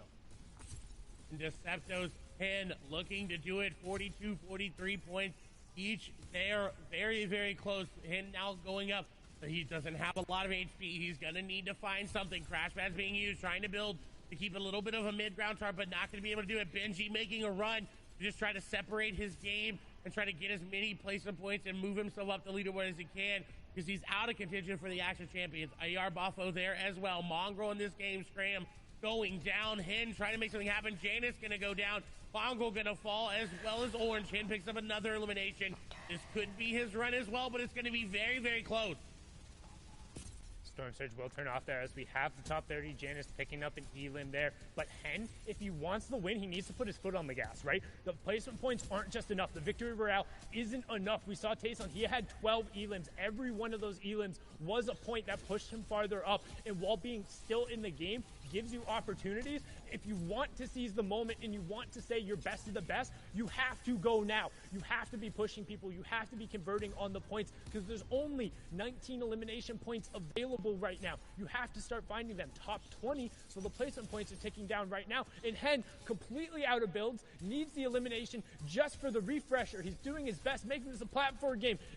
Diving around, looping on the corner, finds the first shot, can't find the second, and he gets taken down. Top 15 taking over and looking at the names of the lobby. I think only Frenzy Fishy has a chance, and I don't think he has enough elims this game going through. Tayson is going to be your FNCS solo champion, but it's about who can get that second place right now. If they're able to push forwards here, Deceptos theoretically could eliminate every single player in the lobby and go for it, but we talked about it. You have to be pushing the pace. Instead, he's saying, okay, I understand Tayson has that W. I know he's probably going to take the first spot, but if I can stay in this lobby, I'm going to pass other players. Everyone else has gone down, and now he's dropping in 112 on the first one, but he gets walled off. 35 HP, uses the crash pad, but he goes up vertically and not into the box. Top 10 and another point ticks over. Deceptos goes down with 49. Now it's all about pride. The final victory royale in beating the person next to you, getting a little bit more of a payday in the final game here. And Bafo could get that. He's at 40 points. We saw Deceptos go down with 49. This could be a second place run for Bafo. Stroke trying to make something happen there as well. 4 eliminations here for AR Bafo. Eliminations coming through all around for Strokey on that high ground. Looking to break his way on down. Shots coming through for Strokey down very, very low. Has to box on up. Twain's doing that. Nade dropping down. Bafo trying to just make something happen. 100 effective HP. 5 builds there for them. For Strokey getting tagged up there by Twain. Shots coming through. He's trying to hit him, but he's not going to make it. No, he does. Elimination comes through. Bafo trying to make something happen as well. Dropping down to the outside. Going around the boxes. Is going to find some loot. He's going to fall there to zone. Bafo with 4 eliminations. Looking again to get number 5, number 6, and number 7 as more people are falling. And Bafo clutches up the last elimination for the victory royale. But I don't think he's going to get second. I think he's going to take third. What a huge push from Bafo at the end. We talked about it, how every interaction will matter. And while E11's Tayson is the best player in Europe for this season, walking away with the AXA champions, the 80 grand, and all of the clout, Bafo takes game number 6. He'll rocket himself up the leaderboard. He'll earn a nice little payday in the clutch moments, and you can see there just how good Tayson was today. 22 eliminations, averaging a placement of 27th, but the big one, Clay, was that 12 elimination victory royale in game number 5.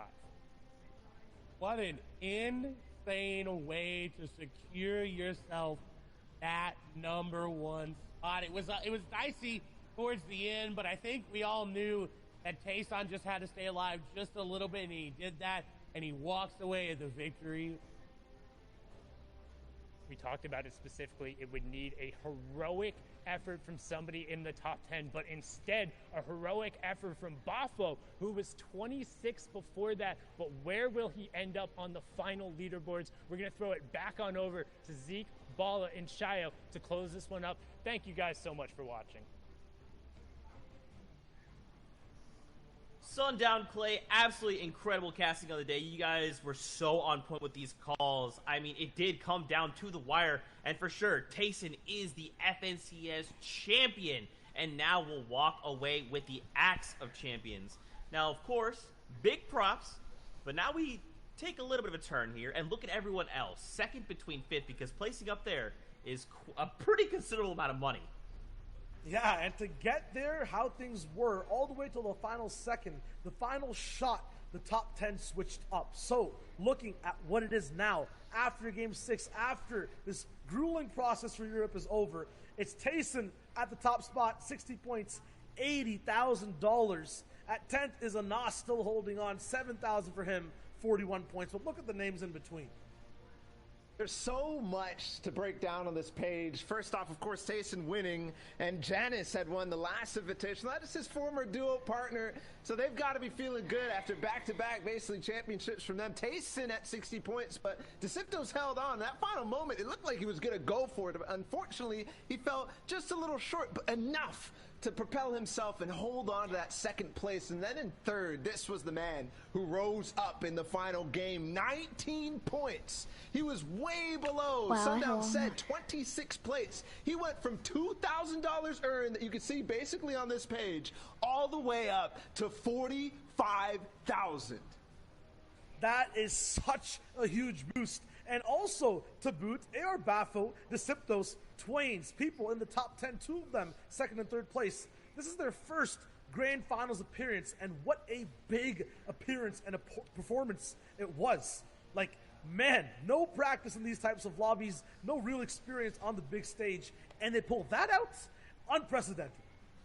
Yeah, absolutely, but it was a battle all the way through. Vadil, Nate, Letwick. Letwick did so well in those early moments, but unfortunately falls out of the top 10. Still, solid performance from all these guys. Qualifying for the Grand Finals and then getting up to this top 20 is definitely something to be proud of. And there were so many moments that we remember from these guys, from Mongrel throughout the season, from Snipe today in the Grand Finals, from Flois in that very first game. He owns that 21st spot. $2,500 earned from him. Yeah, these guys had such amazing memories made in the heats. One person here today as well who had a win, Slender. I feel like he's one of my favorite players coming out of Europe that I really haven't been able to watch before. He showed us his prowess in every single stage of the tournament, especially in Grand Finals with that win that he had. $2,500, 24th place, and a few points to boot. Very good performance from him. And just generally, great performances across the board. You know, we cannot stress this enough. This is the top 100 players in the region. They have the bragging rights. They are allowed to say, I made it to the Grand Finals of the FNCS. After a grueling gauntlet, I stood at the top. Now, of course, Tayson will hold the axe of champions for now, but for everyone else here, they can truly say they are the cream of the crop. And I think one thing that these guys are going to look forward to now is the solo season wraps for EU. Obviously, they're going to, watch the rest of this too, because we got NA East coming up next with some very interesting storylines too. But for now, they get to take a breather, relax a little bit as we head up into the next FNCS season or whatever comes after that, because I know people are excited. Yep, and now we're looking at how things look after the heats in a top 100 stacked lobby in a region that's what people say is the best to watch, the best to see. So definitely going to see the changes over in NA East, and definitely going to take a slight breather to see and catch up on those games too. Well, Shy put it best. Guys, that's it for Europe, but don't forget we are back later to wrap up NA East and crown an FNCS champion there. Till then, Fortnite fam, we'll see you guys on the Battle Bus.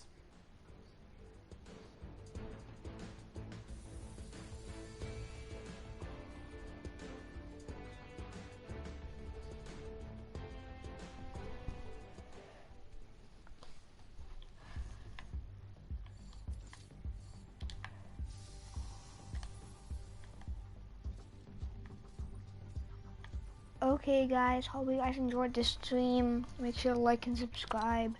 Catch you back another stream. Peace.